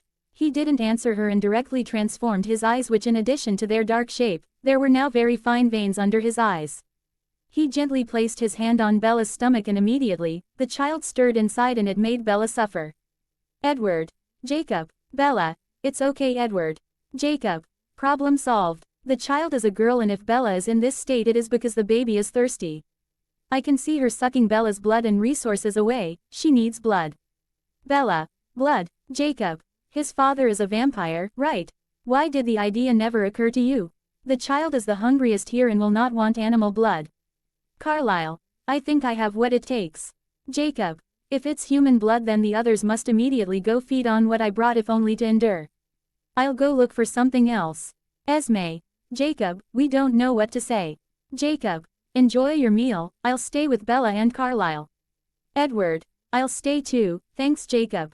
Carlisle came back with some human blood and made Bella taste it. After a few seconds she said it tasted nice, so the solution was a success. Carlisle thanked Jacob, who headed towards the door to leave. "Bella. Jacob, please stay. Jacob. Your new family is starving. Bella and their 2 new members are suffering the most. I'll come back quickly. Edward. Can I help? Jacob. Stay with her." Jacob left for who knows where before returning an hour later with a cow on his right shoulder and a goat under his left armpit. The Cullens saw the animals and were grateful to Jacob once again. "Emmett. Dude, you save our lives." Alice. "Thank you very much, Jacob." Jasper. "Yeah, thanks." Danielle looked at him and wanted to say something, but he immediately went upstairs to find the others. Carlisle. "Jacob, I can smell the warm blood of the animals you brought." "Thank you, son." Esme. "Thanks, Jacob. You have done us so much good." Jacob. "Go feed yourself, I'll stay with her." Edward. "I'd like to talk to you later, Jake." Jacob. "No worries." He stayed with Bella when Rosalie came to find them. She had finished feeding. Rosalie. "You saved our lives and you helped Bella, my family is grateful to you." Jacob. "It's nothing." Rosalie. "How is Seth?" Jacob. "I didn't want to hurt him. I swear." Jacob. "I don't know how he's doing and I've just arrived, I haven't made contact with my brothers or even my father." Rosalie. "I hope he doesn't blame me, Seth never failed in his task when you left." Jacob. "As I know him, that would surprise me. He's a golden boy. After all that, I think it would be good for you to invest in breeding to have a regular supply of animal blood without hunting and without outside help." "That's a great idea," Esme said, coming over with Carlisle. He got up to go out and find Edward outside. Jacob. "What did you want to talk to me about?" Edward. "I keep telling myself that she would have been better off with you and you prove it to my family again and again." Jacob. I interrupted. Jacob. Shut up right now if you're going to say something like that to me. It's your wife, Edward. She is suffering without her husband's understanding. The baby in her stomach is not a monster and I saw it, it is your child." Edward. "You've read my mind, but it's a fact, it's going to kill her, Jacob." Jacob. "You and I will know if it happens. You don't have the right to give up until she's dead." "No, but can you hear yourself speak? You surely come from a time when childbirth was more difficult, women could lose their lives, but did that make their children monsters?" Edward. "No." Jacob. "Go ahead, go apologize to her and fight together. That's marriage too, I guess." "Thanks, Jake. I was really terrible." Edward sighed before leaving and stood there alone on the balcony for a while before Danielle came to him. Danielle. "Thanks for dinner." Jacob. "How do you stand it?" Danielle. "It's difficult, but Carlisle says Bree and I are doing well. Maybe it's because I've never drunk human blood before." Jacob. "That's good." Danielle. "Are you mad at me? I remember everything but Jacob. "I don't blame you, things are as they are and that's all. You should go back to the others. She lowered her head before leaving him as he wiped the tear that wanted to fall from his eye. He loved 2 girls and the vampires got them, he didn't want to think about it anymore and just went up to sit alone on the roof of the residence. Chapter 14, Renesmee. A few days later, Jacob was in the woods in front of Sam and the pack and explained the situation calmly to them telepathically with Edward, Bella in better health, Carlisle, Esme and Emmett while Edward translated for his family. Sam, Jacob, you returned to the region but instead of being with your brothers you are with our enemies. Jacob, the Cullens are not our enemies and you know it. What happened with Seth was an accident, Rosalie didn't want to hurt him and he probably told you that but you scared him. Sam, this thing growing in Bella's belly has an immense thirst. After killing the mother, he will attack the rest of the inhabitants of the region. Jacob, I checked it and it's not true, the child can tolerate human food but he also needs a regular supply of blood. Bella is doing better and as long as every once in a while she ingests a little human blood then she can eat normal food, we tried it and it works. Paul, human blood, this is a violation of the treaty. Jacob, Bella is not a vampire at the moment, think of it as a blood transfusion. Sam, we can't take this risk Jacob and tonight we are going to attack. Are you going to fight alongside us? With us your brothers? Jacob, I'm not going to fight you, but I'm not going to fight innocent people who did no harm out of fear alone. These are not the values of our people. Sam, then stay away. Jacob, I can't let you do this. Paul, traitor. Seth, maybe Jacob is right, we don't know anything about the situation and Bella seems to be doing better. No treaty laws were violated and this is Bella's child. Shut up Seth or I will have to get tough on you, Sam said showing his fangs at Seth who lowered his head but moved forward to join Jacob and face the pack. His sister Leah also followed under the growls of the pack. Sam, do you dare? Jacob, Sam, I don't want my brother's fangs stained with innocent blood and I'm sure you don't want that, not in front of our ancestors on their land. I offer you an alternative, let me do it. Edward, Jacob, if Bella's child turns out to be a monster, I will kill him myself. I am strong enough to do this without any of them dreaming of stopping me but if this child poses no danger then you will leave the Cullens alone, he said ignoring Edward who translated for the others. Sam, we'll see about that and we'll keep an eye on you. Jacob, in the meantime, let the Cullens return to hunting. New members of their families must also learn to be around humans by repressing their thirsts like the others, they can't do it by staying there because of you. Sam, that's understood, but don't forget this deal Jacob. Jacob, you have my word. They left and Jacob stayed with Leah, Seth and the Cullens. The 2 wolves stayed behind purely for protection, they saw that their brothers were upset so they wanted to be there in case Sam changed his mind. Bella, Jacob, were you serious? Are you really going to kill my baby? Edward, I won't allow it. Jacob, which one of you here believes that this child will be a monster? Silence. Jacob, that's what I thought so there's nothing to worry about. You should go now, I just clashed with my brothers and I need to be alone for a while. Seth, Leah go with them. The 2 wolves wanted to be with him and didn't leave. Jacob couldn't get rid of them so he took his giant wolf form and took them to hunt a little and eat some fresh meat. 4 days later, Jacob returned from a patrol with Seth and Leah when Esme came over with sandwiches for them. Seth accepted his sandwich with a big smile as usual, Leah pouted a little but also took hers and Jacob took the last one while thanking the woman who had a happy smile. Leah didn't like him at first but Jacob taught her to see the Cullens in a different light so even though she was suspicious, she wasn't really mean to the woman anymore. Esme, Jake, Edward and the girls were looking for you upstairs. Jacob, why, Esme? Bella decided on the child's name since you said she was a girl. Jacob, they don't need me to approve anything. Esme, Jake, please. He went up with her and found Bella with Edward, Rosalie and Alice. Edward, Jacob, Bella wanted you to hear our daughter's name. Jacob, I'm listening to you, Bella.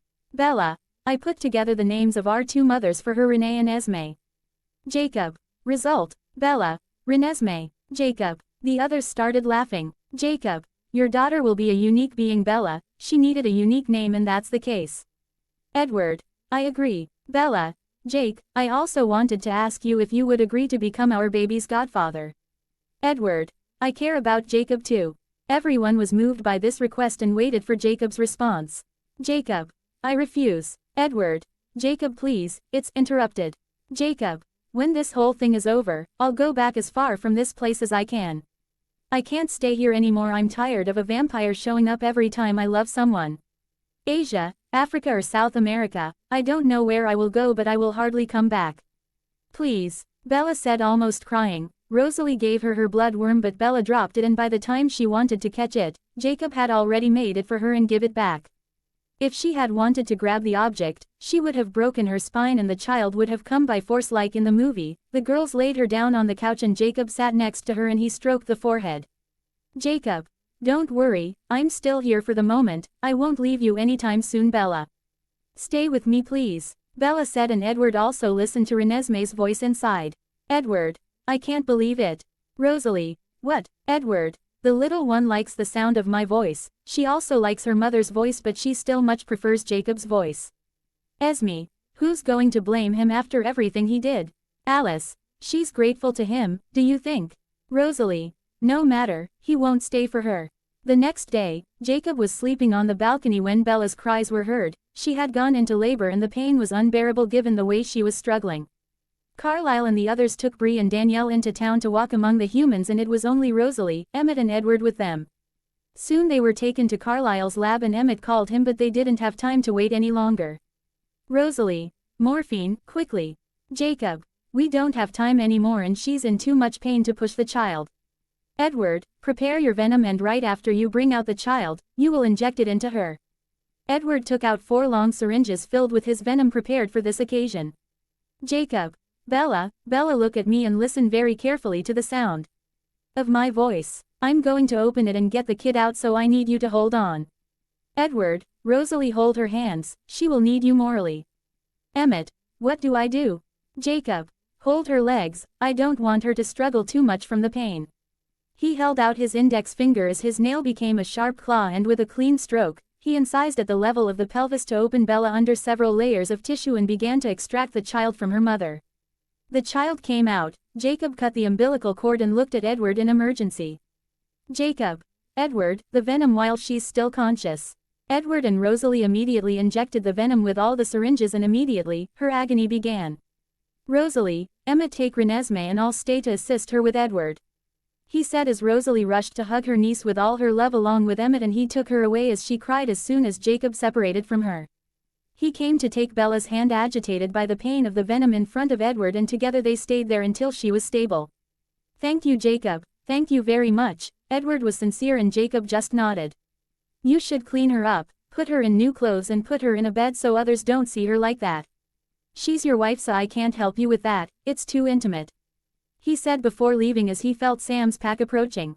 Jacob went to ask Rosalie for the child and asked her to accompany him to present her to Sam and prove that she poses no danger. The moment he took the child and their eyes met, Jacob immediately imprinted on her in spite of himself, but it was different from what one might have expected. Once outside, Jacob saw Sam and walked over with the child. Jacob, Bella is in the process of changing and the child is not a vampire. I'm sure you can listen to her heartbeat, and what's more, I imprinted on her. Sam sniffed before growling a little, then left with the others. Rosalie, what does it mean that you imprinted on her? Jacob, it simply means that an indescribable bond has been formed between her and me. They can never harm her according to our laws. He handed the child to Rosalie and they went back inside to wait for the others, who were quick to return. Emmett explained to them how everything had happened and how Jacob had given birth to their baby girl. Edward, who was holding his daughter in his arms, showed them where Bella was still unconscious, and everyone was relieved. Chapter 15, A Restless Awakening. After 2 days, Jacob was sitting in the woods near the Cullens' house and he was using one of his claws to carve a wolf while Seth and Leah further away were having fun in their giant wolf form. He was finishing the details when someone came to sit next to him, and it was Danielle, who since yesterday was starting to feel her emotions again. Danielle, it's pretty. Is this a sculpture of you? Jacob, thank you, but I don't want to play that game. Danielle, Jacob, I don't know what to do. I feel things complicated. Every time you're here I feel strangely good, and when you're not there I feel empty. I don't know if my feelings will return exactly as they were before, but I feel things for you and you. I feel like you're running away from me. Jacob, Danielle, you don't want me anymore because I'm a vampire. I don't know why, but this feeling every time you ignore me or refuse to talk to me is harder to bear than the thirst for human blood. Jacob, I didn't ask to be a vampire. If I had known I would have stayed with you in Seattle, I would never have lost you, they would never have killed you. I don't blame you, Danielle, I'm the one to blame. I fell in love with you so quickly, you have no idea the hole in me that you had closed and, breathe, I had prospects for a future with you, having children, and forming a family, Jacob said, looking at her with his wet eyes. Danielle, maybe we could start again. I would like to start feeling again what I see in my memories with you. Jacob, I know I want something but I feel lost. Jacob, it doesn't matter anymore. I want to try again, Danielle said as her face moved closer to his. Jacob, please don't do this to me. I'm not going to give up on how you made me feel, she whispered before they kissed slowly. The kiss lasted for a while and it got even deeper. When they separated, they remained with their foreheads together. Danielle, I love you, Jacob. I think it became so intense that I didn't know what it was anymore. He wanted to respond when the figures of Bella and Edward came rushing out of the house. Apparently she had woken up and Edward took her hunting to quench her thirst before she could approach Renesmee. Jacob and Danielle sat there with their hands clasped together. They didn't speak, they just sat there next to each other. Danielle, I miss the camper van. Jacob, laughs, are you serious? Danielle, yes, really. Jacob, maybe I'll go get it later. Danielle, I can't wait. When Bella later returned with Edward, she immediately came to take Renesmee from Rosalie's arms and noticed that for a newborn, she already seemed to be over a year old even though she had only slept for 2 days. She was told everything that had happened and she thanked Jacob. Jacob, Bella, that's not all and you have the right to know what happened between your daughter and me. What are you talking about, Jacob? Bella said as recognition gave way to uncertainty. Jacob, everyone distanced themselves from her and Edward, you should take Renesmee. Bella, Jacob, I asked you for an explanation. Jacob, I imprinted on her, it's something that we wolves don't control and it's as if she became my soulmate. If you want quick explanations, it's imperative that you calm down, you have no control over your strength or your emotions at this moment. It was unintentional and it saved our daughter's life. When she was in your stomach I didn't know why but she liked Jacob's voice more than ours, it came from her. Bella, Edward tried to calm her down by putting his hand on her shoulder. Bella, Edward, take your hand away, I don't want to hurt you. Carlisle, Bella, please try to calm down. Bella, to Jacob, I hadn't even picked her up yet when you had your hold on her. She tried to hit him several times but he avoided or deflected her attacks as the child began to cry in his father's arms. Edward, Bella, stop, you think you only need to save my life a few times to do that?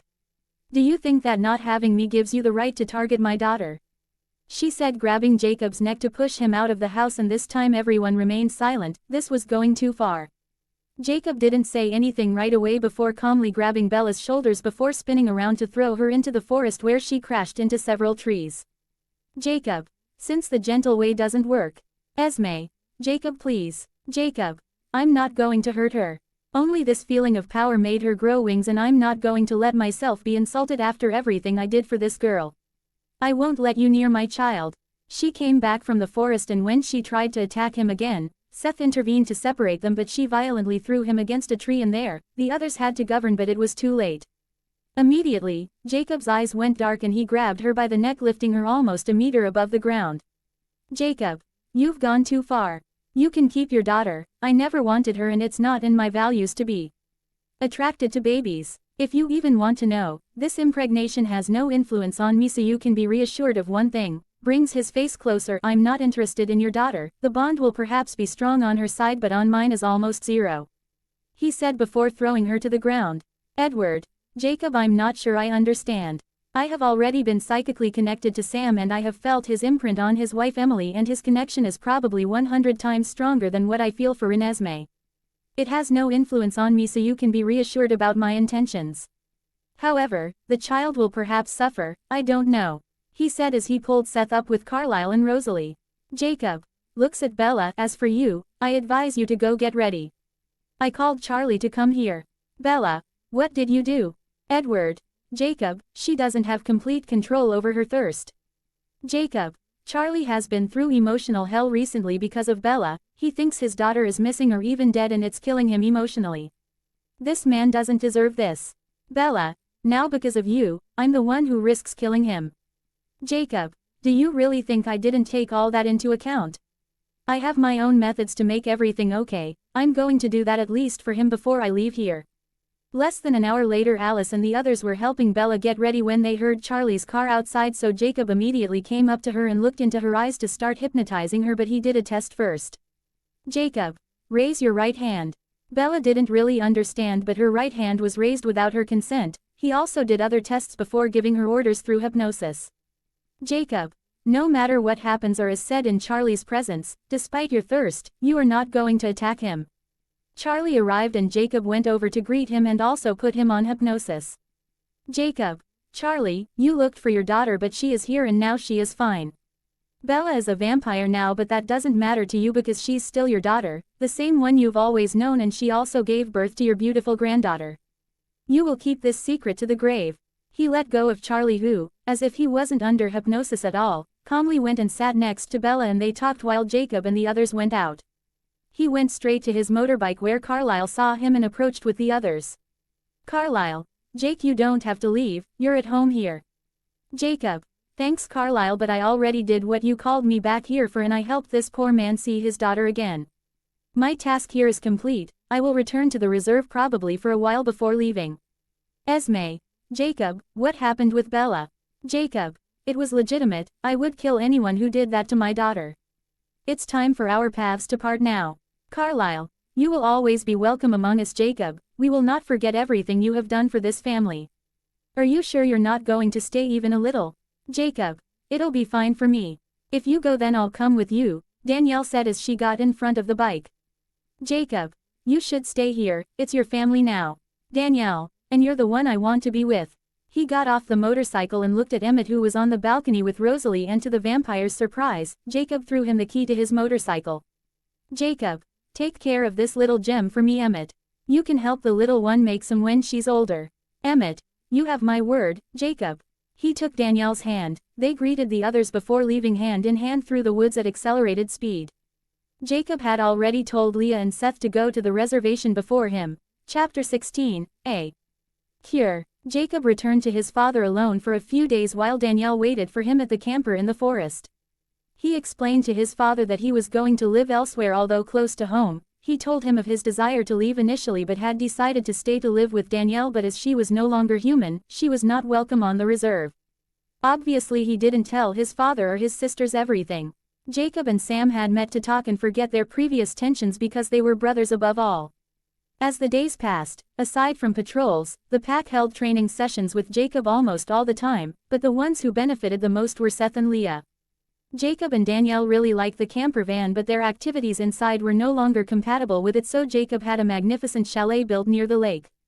He had hired the services of builders for this, and this time he didn't even need to use hypnosis because he had won a lot of money in Las Vegas.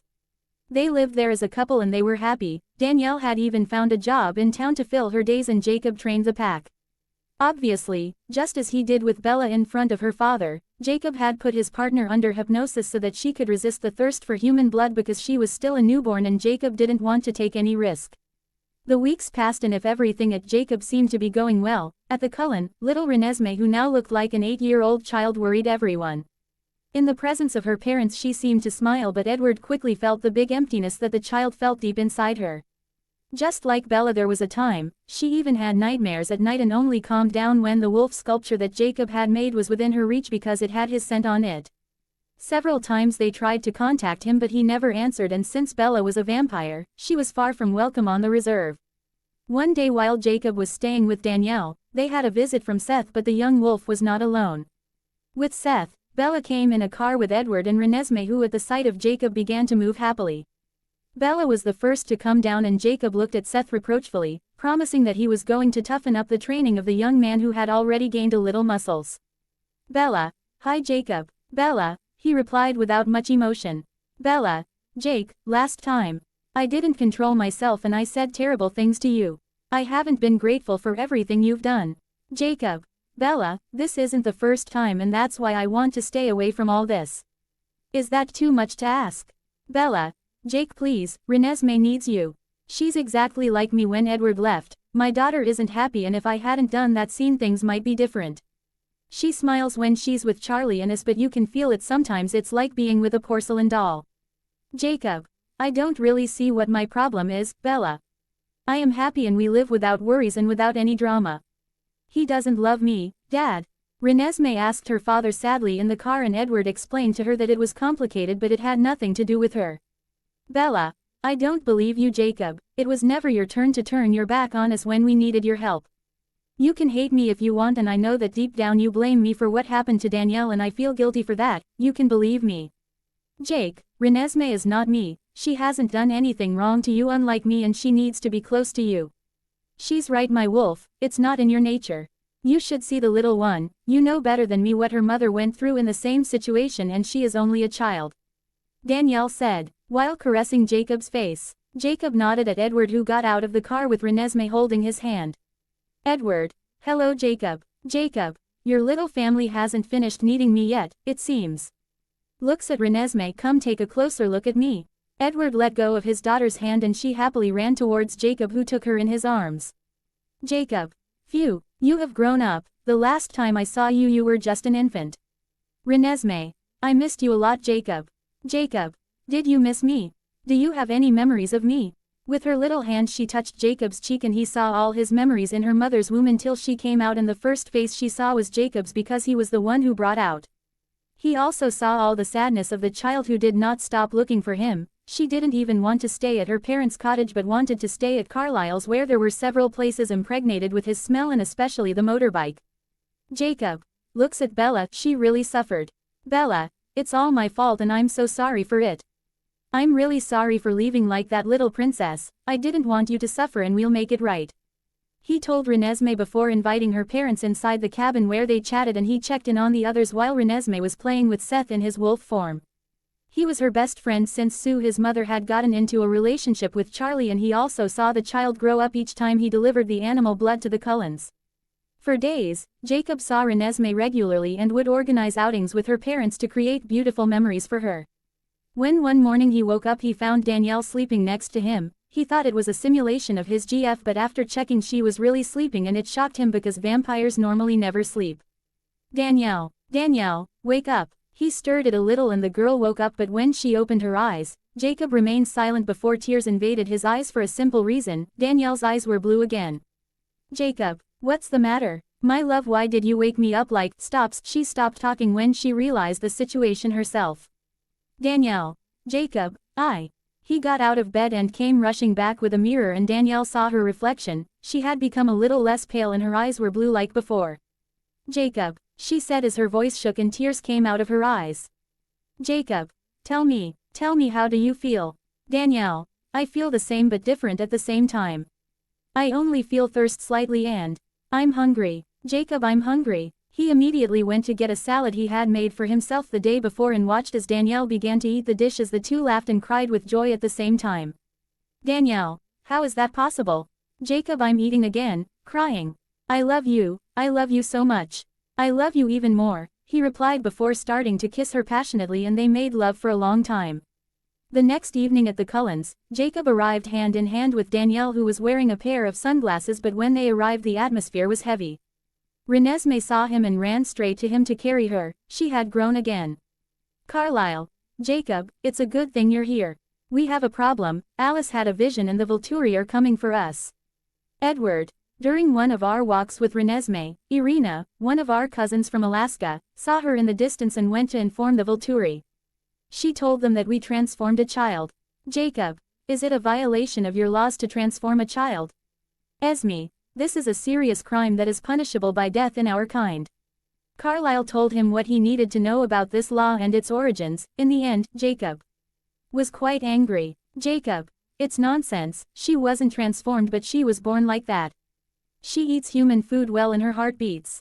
Carlisle, if we don't want things to go wrong, we'll need to gather witnesses who will support us. We have friends who I'm sure will want to help us. Jacob, I see. Danielle and I also have something to share with you. Looks at Danielle, you can show them.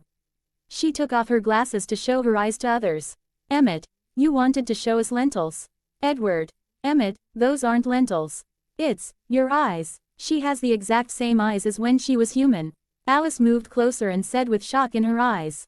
Danielle, I can also eat human food and drink blood as well. When she said that, The others might have found her ridiculous if it weren't for the smell of human food in her mouth.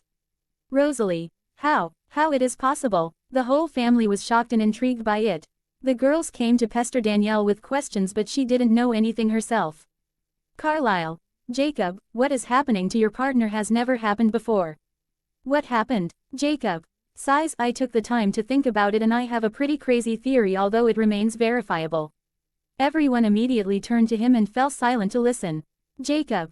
According to my tribe, I am a type of wolf that had never been seen even in the time of my most distant ancestors, which means that I have completely different and unknown abilities from those of my brothers.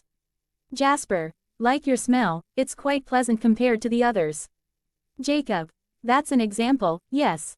As for what happened with Danielle, we've been quite intimate the last few weeks, and since vampires can't bear children, I didn't mind leaving my seed in her, so as it went on we were doing it, she must have had a change.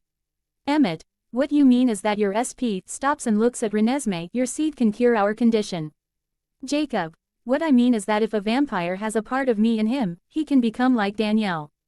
It doesn't have to be my seed, it could just as easily be Edward. Your blood. Jacob. Correct, but it's just a theory. Rosalie immediately moved closer to Jacob and took his hand to start begging him. Rosalie. Jacob, please, I beg you. I know we haven't always been allies, but I'm asking you out of pity, let me try. Carlisle. Rosalie, no. If you drink human blood it will be a violation of the treaty. I know it's not the life you wanted, but our family is fighting its thirst.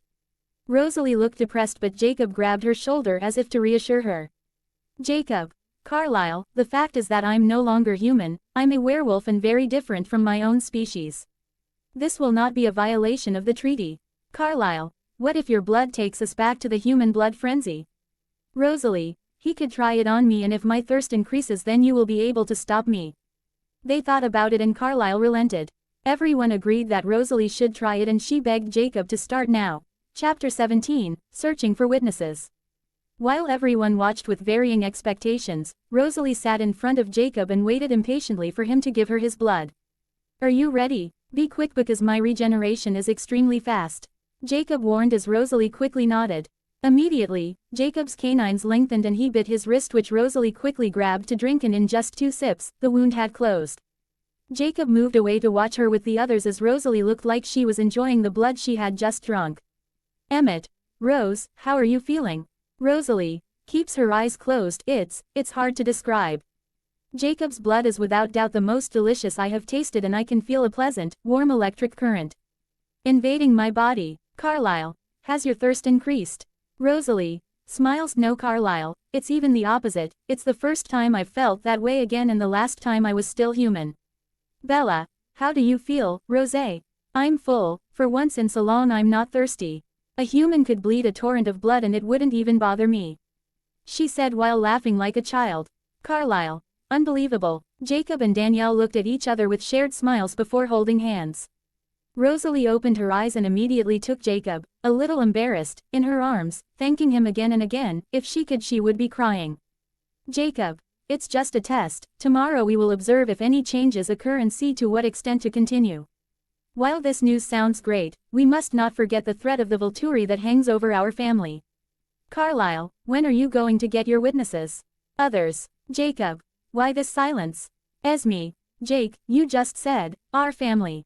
Forget it, it's a mistake, he said, lowering his head in embarrassment as the Cullens looked at him smiling. He was with Danielle, who was technically suited by the Cullens, and he intended deep down to marry her later. Jacob. Seriously, what are our options against them? Carlisle. Their offensive weapons are far too powerful. Jake, you are by far the strongest among us, but I don't believe that even you could resist the power Jane's power or her brother Alec. Combat is clearly not our first option. Jacob. Be more specific. Edward. Jane has the power to inflict immense physical pain on someone at will, and Alec can generate a mist that can rob people of their 5 senses. It's a terrifying paralysis. They also have guards who are very well trained in combat, like Felix. Carlisle. I have friends all over the world, but our closest cousins from the Denali clan are in Alaska. Edward. Bella and you will go convince them with Renesmee. The rest of the family and I will go find the others. I will only ask them to be my witnesses and not to fight. They are my friends and I will put them at too great a risk. We will leave tomorrow. You'll go with Emmett and Rosalie to monitor the changes in her. I will call you to give me an update on the situation. Jacob told Danielle. Danielle, I'm going to miss you. Jacob, just come back to me quickly. The next day while everyone was getting ready, Sam came to deliver a letter from Alice who had left with Jasper passing through the wolves' territory where they met him. Gather the witnesses before the snow settles on the ground, that's when they will come, was Alice's message on the page of a book. Rosalie, they abandoned us. Jacob, you know your sister, does that look like her? Bella, that's not Alice's type. Emmett, neither does Jasper. Carlisle, they may have gone looking for someone who could help us. Esme, a witness we don't know. Why hide it from us? Jacob, if they haven't told you anything it may be for your safety or for the purpose of their departure. You know them better than me but time is running out, I have to come back and take care of the wolves. Edward, anything urgent with them?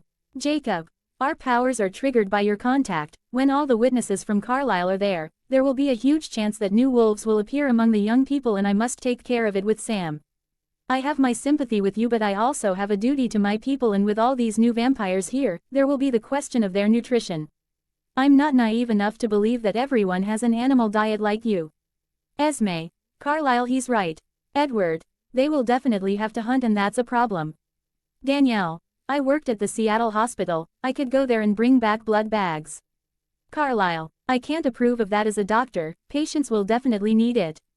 Jacob, let's save that for plan B. If a little of my blood has been able to fully satisfy Rosalie so far and if her results are good, then we will feed them with my blood. Bella, Jake, would you do that? Jacob, it's just a little blood and they're friends from Carlisle. It's not much and the stakes are high. I don't want your guests' hunger to spoil your family. I am sincerely touched by the esteem you have for me and my family Jacob, I thank you with all my heart.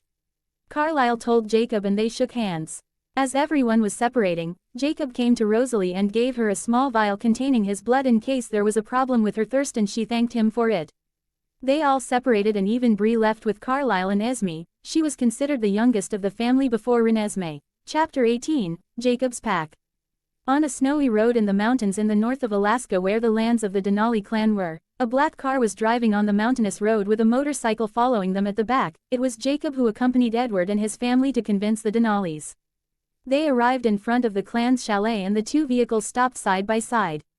Jacob got off his motorcycle and Edward got out of the car before walking together in front of the Denalis who were already outside. Tanya, Kate, Eliezer and Carmen looked at Edward but their gazes were much more insistent on Jacob. Tanya, Edward, is everything all right? Why didn't you announce you're coming? Kate, is it because of Irina? Do you have any news from her? Edward, not directly. Eliezer, why doesn't your wife get out of the car? Kate, and why do you have a stranger with you? He's not our kind, he smells like humans but strangely better. Jacob, thanks for the compliment. Edward, my family is in danger, please help us. Carmen, what happened? Edward, it's difficult to explain, I prefer to show you provided you are broad-minded enough. Tanya, of course. Bella got out of the car with Renesmee and the Denali panicked and agitated thinking it was a child they had turned. The Vulturi will wipe us all out, Kate told her sister Tanya. Tanya, get that thing away immediately. Edward, she's not what you think. It's called a crime, Tanya said attacking Edward who pushed her away easily. Kate followed but Jacob got in her way. She tried to touch him to give him an electric shock but he grabbed her arm to bend it behind her back before going around her to grab her neck.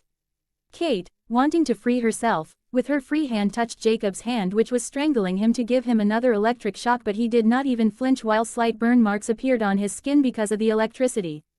Jacob, stop with this annoying thing ma'am otherwise I'll break your neck. Speaks louder, we are not here to fight, the Cullens need your help so we will leave if you want but at least listen to what he has to say. Edward, points to his daughter, blood flows through her veins, you can feel his warmth. He's telling the truth, Carmen said after noticing in Renesmee what Edward had just said. Jacob released Kate and she watched her burn heal in a second. Edward, I'm her biological father and Bella carried her when she was human. Kate, impossible. Eliezer, I've never heard of such a thing. Jacob, just because you've never seen something doesn't mean it's impossible. Let us prove it to you. Tanya, how? Bella, she has the gift of communicating her memories through touch. Let her show you who she is. Tanya decided to give them a chance and when Renesmee touched it she saw everything and it was with shock in her voice that she confirmed it was the truth. Of course, Everyone wanted to see and Renesmee touch them. Tanya, we'll be your witnesses. Eleazar, Carlisle can count on us. Kate, to Jacob, so what are you? You are even faster and stronger than us. Jacob, I'm a werewolf. Carmen, impossible. Kate, you don't smell like them and your eyes are peculiar. Jacob, you can believe me or not, it doesn't matter to me, we'll wait for you. Jacob's POV. For almost a week and a half, I stayed with my brothers and I was right, 6 boys had become wolves because of the new vampires who had recently arrived. Calming them and reassuring them was a simple thing to get them to accept who they were, but teaching them to control their emotions and especially anger was another story. Fortunately, I wasn't alone as Sam and the others were with us to supervise them, and I was surprised by Seth, who was by far the most gifted of all of us for the task. His simple and childish attitude gave the younger ones confidence and they learned better from him because even me included, Seth was by far the least angry wolf. He'll make a great alpha one day.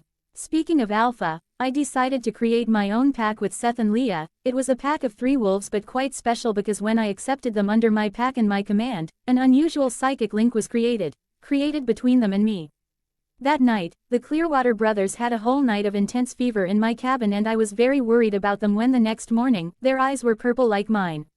My cottage, my poor house had suffered from its 2 who were now in their human forms, faster and stronger than newborn vampires.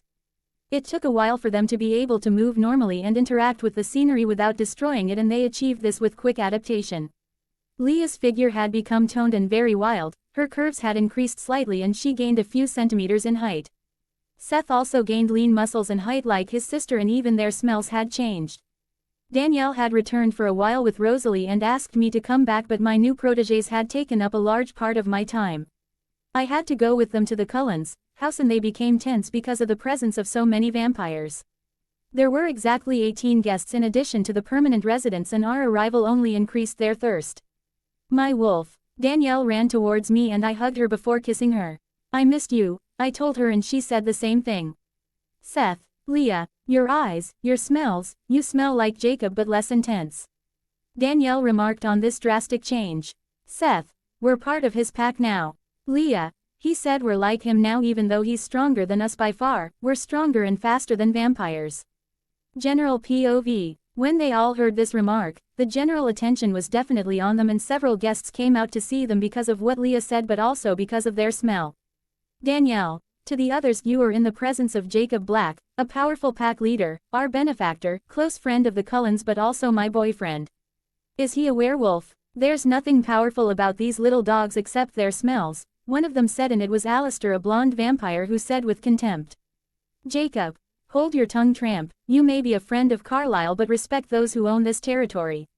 Alistair, spits, I may not be crazy enough to mess with the Vulturi like those crazy guys, but I'm always ready for a new coat made of stinking wolf skins. I don't, interrupted. Leah immediately gave him a front kick that threw him away and she was already behind to grab the back of his neck to force him to the ground before putting her knee on his back and starting to pull on his head to decapitate him when Esme came. Esme. Leah stopped to look at her for a bit before Esme shook her head slightly to ask her not to do that, and she left Alistair on the ground as the woman's smile widened. You have become even more beautiful and stronger. Come on, I made some sandwiches for Rosalie but you must be hungry too, Esme said as the girl followed her, and Seth, who also liked Esme's sandwiches, ran to join them. Basically, Leah viscerally hated the Cullens, but because of Jacob, she ended up liking them, and especially Esme. I recall that in Alice's vision, Leah sacrificed her life for Esme in the crevasse. Jacob, Renesmee, who had been woken up by his scent, came down and ran towards him before he carried her in front of the others, still shocked by what happened with Alistair. He couldn't understand what kind of wolves they were. Oh, by the way, Bella, Bree and I were taught to manifest our gifts. Danielle said happily as she walked alongside him. Jacob. Oh yes, tell me, Danielle. It was yesterday. Carlisle's friend Eleazar has the ability to see the gifts of others and he told us what our abilities were and how to use them with the help of Kate. Bella is a shield that can negate or mitigate attacks, Bree can manifest realistic illusions like holograms, and I am an amplifier. Jacob. That is to say. Danielle. I can increase the power of other people's gifts by touching them. Eleazar said that with this the Cullen clan could be the strongest if only one of us had an offensive gift. But I think that with you we are already the strongest clan. Jacob. Laughs girl, I'm not a Cullen. Danielle. I know, but when we're married, you'll be a Cullen and I'll be a Black. Jacob. That's why I asked you to come back to me quickly. Kiss. He entered the house where he found 3 people eating sandwiches, his 2 protégés and Rosalie, who when she saw him got up directly to come and take him in her arms while tears flowed from her eyes turned dull brown like when she was human. Rosalie, I don't know how to thank you for that. As soon as I drank the blood from the vial, my eyes returned to the way they were before. I can still see like a vampire, but my gaze has become human again. And also, I was hungry. I missed human food so much. Emmett, tell him about the rest too. Rosalie, I'm also stronger than Emmett and as strong as Bella right now. Listening to this, he activated his beast vision and saw that a little, very little of his blood was permeating Rosalie's body tissues. Jacob, I can see my blood permeating your tissues and it doesn't seem to be running out. Rosalie, thank you Jacob, for everything. Emmett, thanks man, it's really unbelievable. So you really are a werewolf, and Carlisle told me about your blood so special, Eleazar said, coming with Carlisle and Amen. Carlisle. Jacob, welcome. Jacob, I hope your trip was enjoyable. Carlisle. Egypt and Ireland are interesting places. So it's you Jacob. They didn't lie, for a werewolf, your smell is really different. A tan-skinned vampire came over excitedly and extended a friendly hand. Jacob. Nice to meet you, you seem to have heard of me. Like everyone else here after the miracle you performed with Danielle and Rosalie. My name is Benjamin, he said, still smiling. Jacob. I feel like we're going to get along well. Benjamin looks at Carlisle. There are a lot of black eyes among your guests, Carlisle. They are hungry, so let's do as we say. You're right, let's do it quickly. Carlisle said before taking Jacob to his lab where he took out several small empty vials. Carlisle. What you are going to do will change the lives of all these vampires, Jacob. They will no longer be slaves to their thirsts for perhaps eternity. You have my eternal gratitude, and certainly you will also have theirs. You should go prepare them and tell them what's going to happen. Jacob said, and Carlisle let him draw his blood. Chapter 19, Semi-Immortals. Jacob got out of there and nodded to Carlisle, who did the same while everyone else was in the house waiting for Jacob's blood. Some with anticipation but others with apprehension. Jacob went to sit with Seth and his sister as Carlisle came out of his lab with a small cart containing 22 small vials containing Jacob's blood. Just that, Carlisle, that won't be enough for us. Several vampires started to complain about the low amount of blood, and some started to get upset thinking it was a prank, but Carlisle with all his sincerity asked them to trust him and he took a vial for himself. Everyone came to help themselves except Danielle, who Jacob held back because he wanted something other than a small bottle for her, so he took her hand and they went out with the 2 wolves behind them. Esme. Jacob, are you leaving already? Jacob. I haven't seen my girlfriend in days and I want to make up for lost time with her. Enjoy your food. Once outside, he asked Seth and Leah to come back to the reserve and that he would call them if necessary. The Clearwater changed into their wolf forms and they were much bigger than before with their purple eyes glowing, and they started running at a faster speed than their human form. Jacob and Danielle arrived at the cabin with supernatural speed and they started kissing while undressing each other. If you want a description of Danielle, she almost looks like actress Alexandra Daddario, especially in her eyes. As he kissed his girlfriend, Jacob extended one of his canines to bite her lower lip and Danielle drank his blood while kissing him, and he repeated this several times before they started making love for 2 whole days. On the morning of the 3rd day, while the 2 lovers were sleeping, Jacob was awakened by strange sounds. They sounded like faint drums. There were actually 2 of them. One was loud enough for his hearing and the other was so weak he had to concentrate to hear it. He immediately woke up Danielle, who had very slightly regained color, and she herself realized that her heart was beating, and with her vampire hearing, she also listened to the small heartbeats in her pelvis. They immediately guessed what was happening and Danielle cried with joy as Jacob took her in his arms while he himself was shaking. You carry our baby, you carry our child. Jacob said, hugging her tightly. Danielle, I want us to get married, Jacob, before the baby is born. I want to become your wife. Jacob. Whatever you want, my dear, whatever you want. Danielle. Jacob, I love you so much, crying. I love you too, Danny. He said after standing her up and looking into her eyes before kissing again. He even noticed that Danielle's strength had increased. What the 2 of them hadn't noticed was that there was a 3rd heartbeat inside Danielle, but it was just fainter. Twins were growing inside her. Later, they returned to the Cullens' house and the witnesses first looked at Jacob with gratitude before all frowning as they listened to the sounds that came from Danielle's chest. Those who were standing remained frozen and those who were sitting stood up. Kate and Garrett looked at each other as if they were beginning to realize something, but the most shocked of all was Carlisle, who slowly approached. Carlisle. Jake, his heart. Danielle. I came alive again. Carlisle. Jacob. She's like Renesmee now, she's a half-immortal with all the advantages of vampires and none of the disadvantages. Amen muttered something in ancient Egyptian to express his shock. It's a miracle. Benjamin shouted before looking at his partner next to him. Danielle. That's not all, looks at Jacob. Jacob. All of you, listen carefully to her. They all fell silent and Rosalie dropped the plate she was holding upon realizing that Danielle was pregnant. Although everyone was shocked at first, the house was invaded by a cacophony of exclamations at the miracle that Jacob and Danielle had accomplished. What had happened to Bella and Edward was inexplicable and they could never dream of being able to have families, living families one day, but thanks to Jacob, it was no longer a dream but a goal now.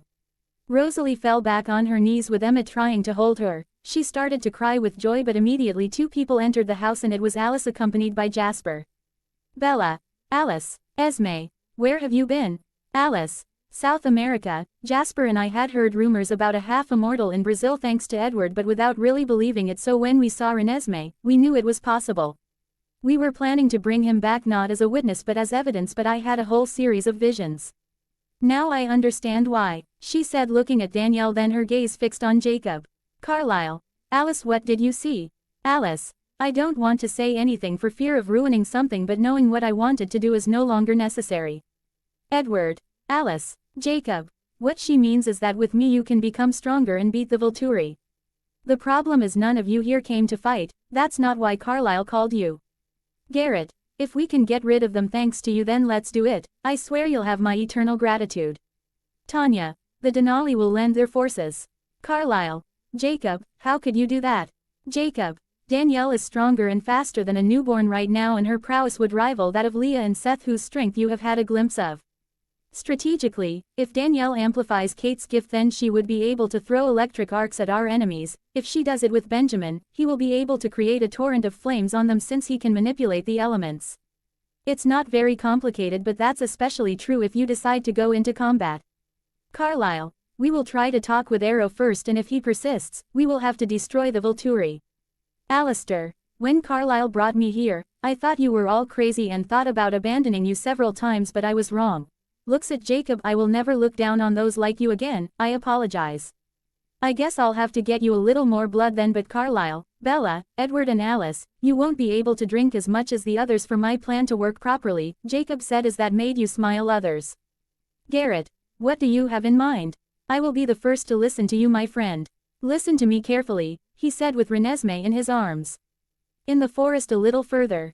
2 days later, Seth and Leah were explaining to the youngest how to keep their cool when everyone heard rapid footsteps and the smell of foreign vampires. All of Carlisle's guests were already there, so the 2 vampires who were there were clearly not guests. Immediately, the Clearwater began running at high speeds towards the 2 vampires with the other 3 already transformed youths behind them. Vladimir and Stefan, the 2 vampires, ran smiling when they heard the growls of the wolves behind them, thinking that they were just normal wolves that they were going to have fun with when 2 figures started to catch up with them very quickly. Panicked and shocked at what they saw, they tried to jump on the trees, but it was too late. Seth grabbed Vladimir's leg and violently threw him against a tree, but before he even fell back to the ground, Seth already had his hand on his neck and pinned him against the tree. Leah for her part had jumped even higher than Stefan and cut his jump by hitting him with a violent punch which sent him to the ground. Once the 2 were on the ground, Stefan wanted to get up quickly, but the 3 young wolves jumped on him. When they wanted to tear him to pieces, Leah asked them to stop when Stefan had severe mutilation marks on him. Leah wanted to take them to the Cullens for questioning, but it was useless because Carlisle, Jacob and Eliezer were already there. Carlisle. Seth, Leah, thank you very much. These 2 are not our enemies but could be problematic. Vladimir. Carlisle, what are these things? I have never seen such strong creatures. Eliezer. They are werewolves. Stefan. Nonsense, in human form these dogs are far from equal to us and their smell is not the same. Eliezer. I didn't believe it myself at first. Why are you here? Vladimir. We have learned that you are going to face the Italian vermin, we want to help you. Carlisle. It's not really worth it, we'll manage. Stefan. Let us fight. Carlisle. If these poor kings fall, we want to be among those who participate. Don't make us beg you for our own revenge. Eliezer. Carlisle. Carlisle. That's okay, but whatever you see or hear, you must not ask any questions. Vladimir, you have our word. They were taken back to the residence, and once there, they were surprised among several beats of the Cullen's heart. Alistair was drinking alcohol, which he certainly missed the taste of. The Denali's were sitting laughing together. Bree was happily sitting on a branch as several bird illusions hovered around her. Renesmee ran to Jacob, who hugged her, and the other girls were with Danielle talking about everything and nothing. Jasper with Garrett and Peter were reminiscing about war memories over a drink, and Esme was having fun cooking for everyone with Benjamin and Tia, who wanted to help. Vladimir, Carlyle, this is the worthy army with which you plan to fight the Vulturi. They don't. They realizes something, Carlyle, their hearts are beating. Stefan, I know some of them and they are our species. How is it possible? Shut up, you're disturbing my little moment of joy. Alistair said in annoyance. Vladimir, wretch, do you know who you are talking to? Immediately, Alistair rushed to grab his throat and lift him off the ground while with the other hand he drank his whiskey. Vladimir tried in vain to pull Alistair's hand away, but he was far too strong for him. He ended up releasing him to go join Jasper and the others. Stefan, Carlyle, all of us here, through some means I won't tell you, have become half-immortals, both vampires and humans, which makes us much stronger than newborns. Vladimir, is such a thing possible? Eleazar, you see it though. They left them there, and Jacob congratulated Leah and Seth, who were happy about that because of their bond. If Jacob is happy with them, then they will be satisfied with it, like with a large release of endorphin in their brains. Jacob later returned with them to the reserve with Danielle and told his father that she was pregnant.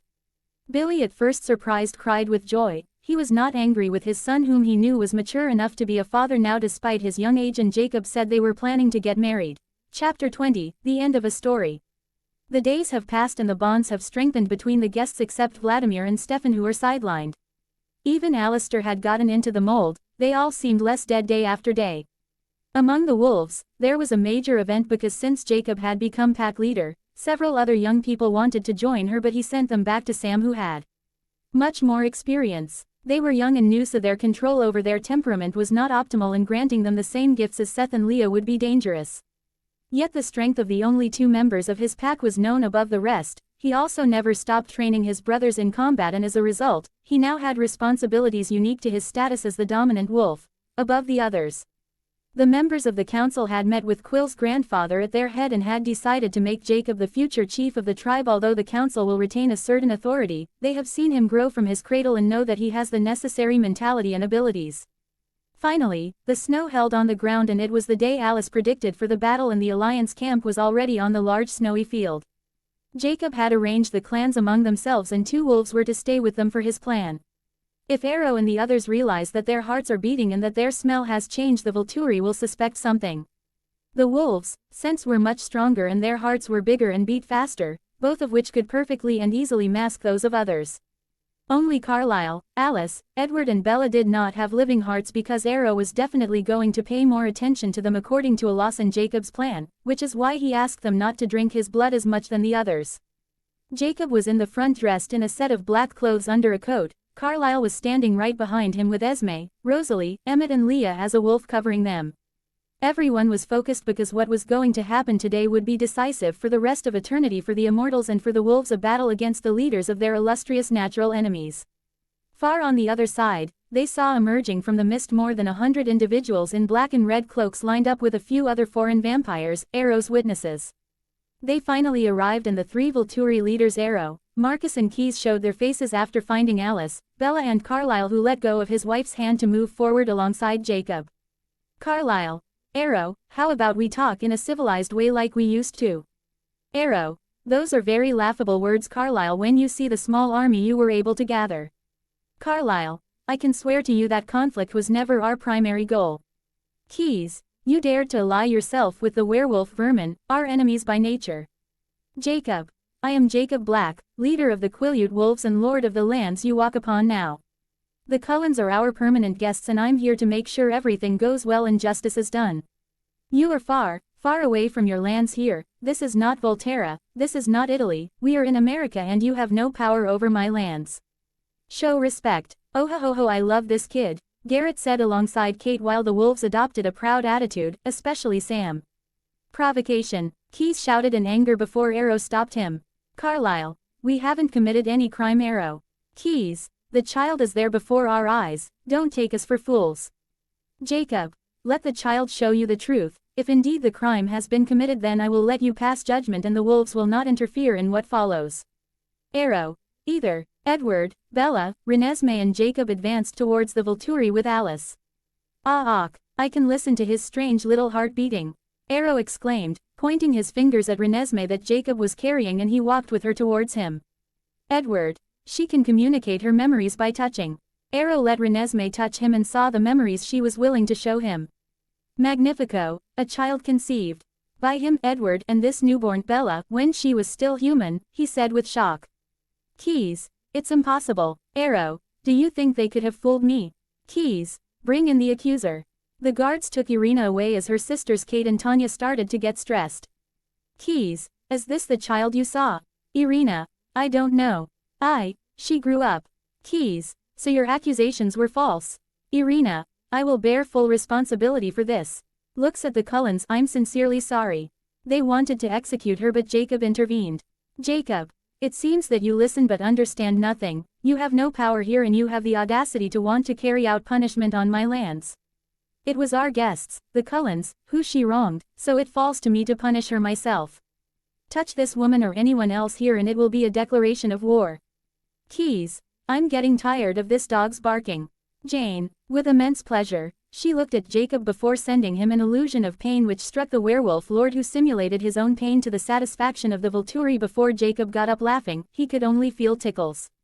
Jane saw Jacob stand up as if he was no longer subject to pain, and he looked at the Vulturi with a sick smile. Don't say you didn't strike first, he said before transforming into his lichen form in front of everyone, even the wolves who saw him for the very first time. He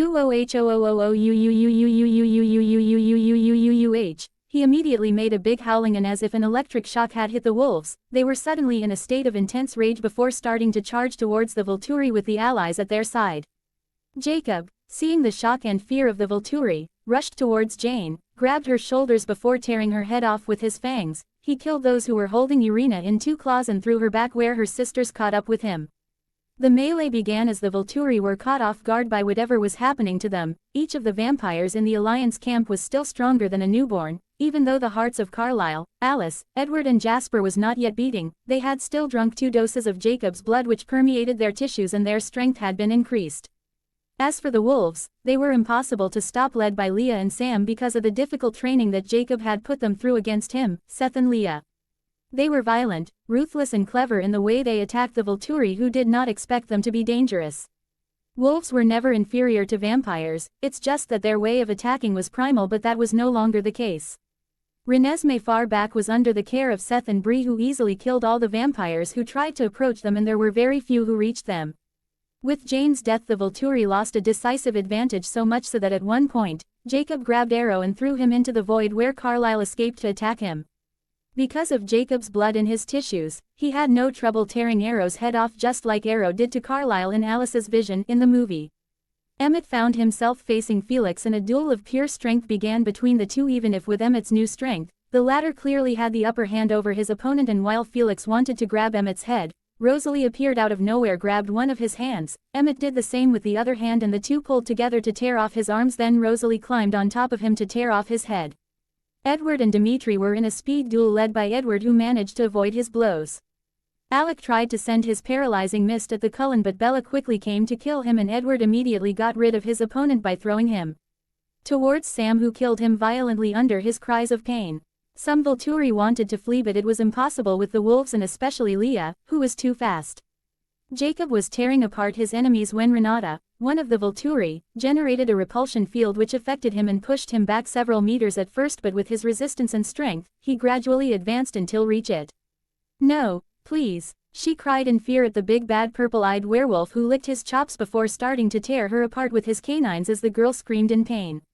Kate and the Denali arrived in front of Keys and his guard. Danielle grabbed one of Kate's hands, who with the other hand generated electric arcs that painfully paralyzed the enemies. They just had to painfully finish off Keys, who had his eyes filled of disbelief. Marcus had been killed by Vladimir and Stefan without being able to resist on his side, to the satisfaction of the two allies. The group of wives of the Vulturi lords were approached by Sam and Leah as they were struck with terror. They turned around to try to flee, but Jacob was already there with a bit of drool dripping from his mouth. They started screaming and they massacred them without even showing a minimum of clemency. It wasn't a battle, it was a completely one-sided massacre, and it finally ended when the last of the enemy present was killed by Jacob himself. Jacob in his lichen form saw the allies celebrating their victory while gathering the bodies of their enemies which Benjamin was going to burn. He could return to his human form, but Renesmee was there and he did not want a child to see his nudity. Sam and the wolves howled to announce their victory to their ancestors and waited for Jacob to return. Danielle saw them and joined them with Leah and Seth. Jacob and Carlisle exchanged glances and he left with his people. No one will ever forget what happened today, and no one will ever forget his name among all the allies present. Time skip. Please play the music. Ocean Eyes, Billie Eilish. Before continuing, it's important for the atmosphere that will follow. A few months later, in a flower meadow, several elegantly dressed people were sitting in front of an altar set up there on one of the rows of white wooden benches. The Quileutes sat on one side with Billy Black in the front rows, Jacob's sisters Seth and Leah, Sue Clearwater and Charlie with Jacob's other friends behind them. On the other side, the Cullens and the allies were there, also dressed in white clothes like the Quileutes, and on the altar, Jacob was waiting there in a stylish white tuxedo with a nervous smile on his lips as his father and Eliezer asked him to keep courage with looks that only men can recognize because they felt his stress and they had already been there. Silence reigned as a little further away Danielle came in a stunning white dress with Carlisle holding her hand and Renesmee behind holding the back of her dress. Bella's daughter now looked like a girl in early adolescence. Esme, Rosalie, Alice and a few other women saw him arrive and emotion overwhelmed them, especially because of the round belly that Danielle already had. She was in fact expecting twins. Carlisle took her to the hotel and everyone saw the bride and how beautiful she was, but the most vulnerable to her beauty was Jacob. Carlisle didn't go to sit down but went to stand in front of them. Jacob knew he was a pastor when he was basically human, so the couple wanted him to be the one to do the service. He had accepted with emotion. Carlisle, my dear friends and my family, today I stand before you with strong and overflowing emotions. We are gathered before God, the spirits and all creation to witness the union of two formidable beings who have a special place in my heart and within my family. Danielle is my daughter, adopted certainly, but there is no adoption in the love of a father, and I love each of my children with all my strength, all without exception. Today, my daughter is going to marry the most surprising young man I have ever met. Jacob is someone to whom my people will certainly forever have an impossible debt to pay, and when I say impossible, I weigh my words considering all the good he has done for us. He is an honorable, compassionate young man and also a son to me. Today, he and my daughter will be united before God, and I am the first to rejoice. Let them say their vows. He nodded at them to give them the signal as Esme burst into tears and the tearful girls supported him. Jacob. Danielle Cullen. Danielle. Jacob Black. Jacob. I take you today as my wife. Danielle. Today I take you as my husband. Jacob. And I swear to love you. Danielle. And to cherish you. Jacob. In distress. Danielle. As in joy. Jacob. Until the last second of my days on earth. Danielle. Until the end of my existence. Both. Forever and ever. Carlisle. Who are their witnesses? Bella and Edward got up to stand behind Danielle and Bella handed her a ring. On Jacob's side, Sam and Emily stood back and Sam handed the ring to Jacob. He passed a beautiful gold ring to Danielle and she did the same as an intimate smile was on their lips. Carlisle. Deep sighs. I declare you today before this assembly husband and wife. Jacob, you may kiss the bride. They kissed each other tenderly in front of the other guests who stood up to applaud with joy.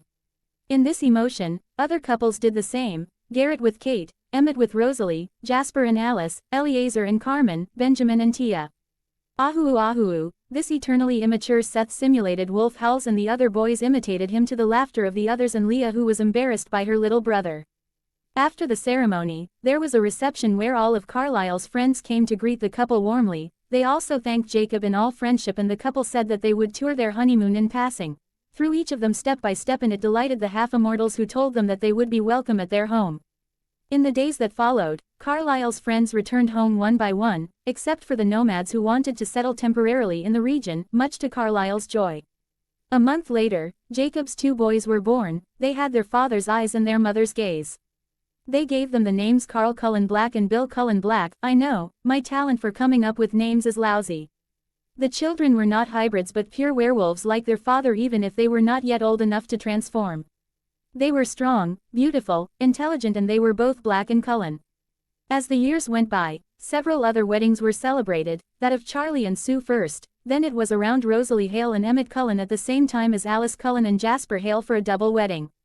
Garrett and Kate also did it later, but the marriage that undoubtedly rejoiced hearts the most came 8 years later when Seth and Resemi united for life. Jacob's powers had increased to the point where he was able to undo Renesmee's impregnation that was impregnated by Seth, and the least we could say is that they were made for each other. Where the couple of Leah and Alistair surprised everyone else, he had fallen in love with this girl, and charming her was far from easy, very far indeed. Immortality or great longevity is not only accompanied by joy or pleasure but also by sadness. Jacob attended his father's funeral, and it was later Bella's turn to see Charlie leave, as well as all the normal humans around them, one after the other. They were able to discover that the more they took Jacob's blood, the more they could age like normal people if they wanted to and at will. It was like pausing time only to restart it later and at will. Jacob himself could age at will or remain intact. He and Danielle decided to live 150 long years before leaving old in their bed hand in hand, because Jacob wanted to join his brothers, his father and his wife with his ancestors, but above all they wanted that, like any beautiful story, there would be an end. There were many tears when the others found out, and Rosalie took the same path as them with Emmett. The others also ended up understanding something important. Immortality was a good thing, but the world of men was destroying itself, and they all realized there had to be an end point to everything. The entities. Eternity. Needless to say, this story touched me. Looks at death. Wait, are you crying there? Seriously, Mort? Forget it, you can't understand. Reality. What did you think? This first experience is quite good, I think. Eternity. I admit that. Humans interest me a little more now. Death. Yeah, we understand your interest in their creations better. Above all, I understood Jacob. Eternity. Did you understand anything? Really? You. Death. Fuck you. Reality plus eternity. Ahahaha. Death. I'm serious. Jacob spent his time saving the Cullens, and it made him look naive perhaps, but it was much more complex than that. Reality. Oh, did you notice that too? Question mark, exclamation mark. Eternity. Notice what? That he was the same good wolf as in the movies despite all these advantages. Death. No, idiot. There is a tiny difference that changes everything. In the movies, he acts way too much for Bella's sake, but here. Reality. He helped these vampires mostly for the sake of Charlie, whom Bella apparently has no mercy for. Something could happen to Bella, but if Jacob was worried, it was mostly for this man if he ever found his daughter's lifeless body. Eternity. It's true that every time he had a problem, he thought about the repercussions on Charlie. Death. On the other hand, Jacob had a lot of empathy for the Cullens, people who were fighting their own nature. If you think about it, Carlisle and his family were constantly suffering with their animal diet. It's like a human who condemns himself to eat only raw eggs for the rest of his life for the greatest good. Reality. He helped them out of empathy, and Carlisle was always humble with him. He didn't act because he's a nice idiot, but he helped righteous people. His tribe has values, so seeing vampires with equally honorable values helped him understand that they were good people. He understood why his ancestors established this truce. Death. Yep. Eternity. So, what's next? Reality. Remember the Hunger Games movie? Death. No, please no. You can't string together films for retarded teenagers like that. Eternity. This idiot is right, something else please. Reality. End or not.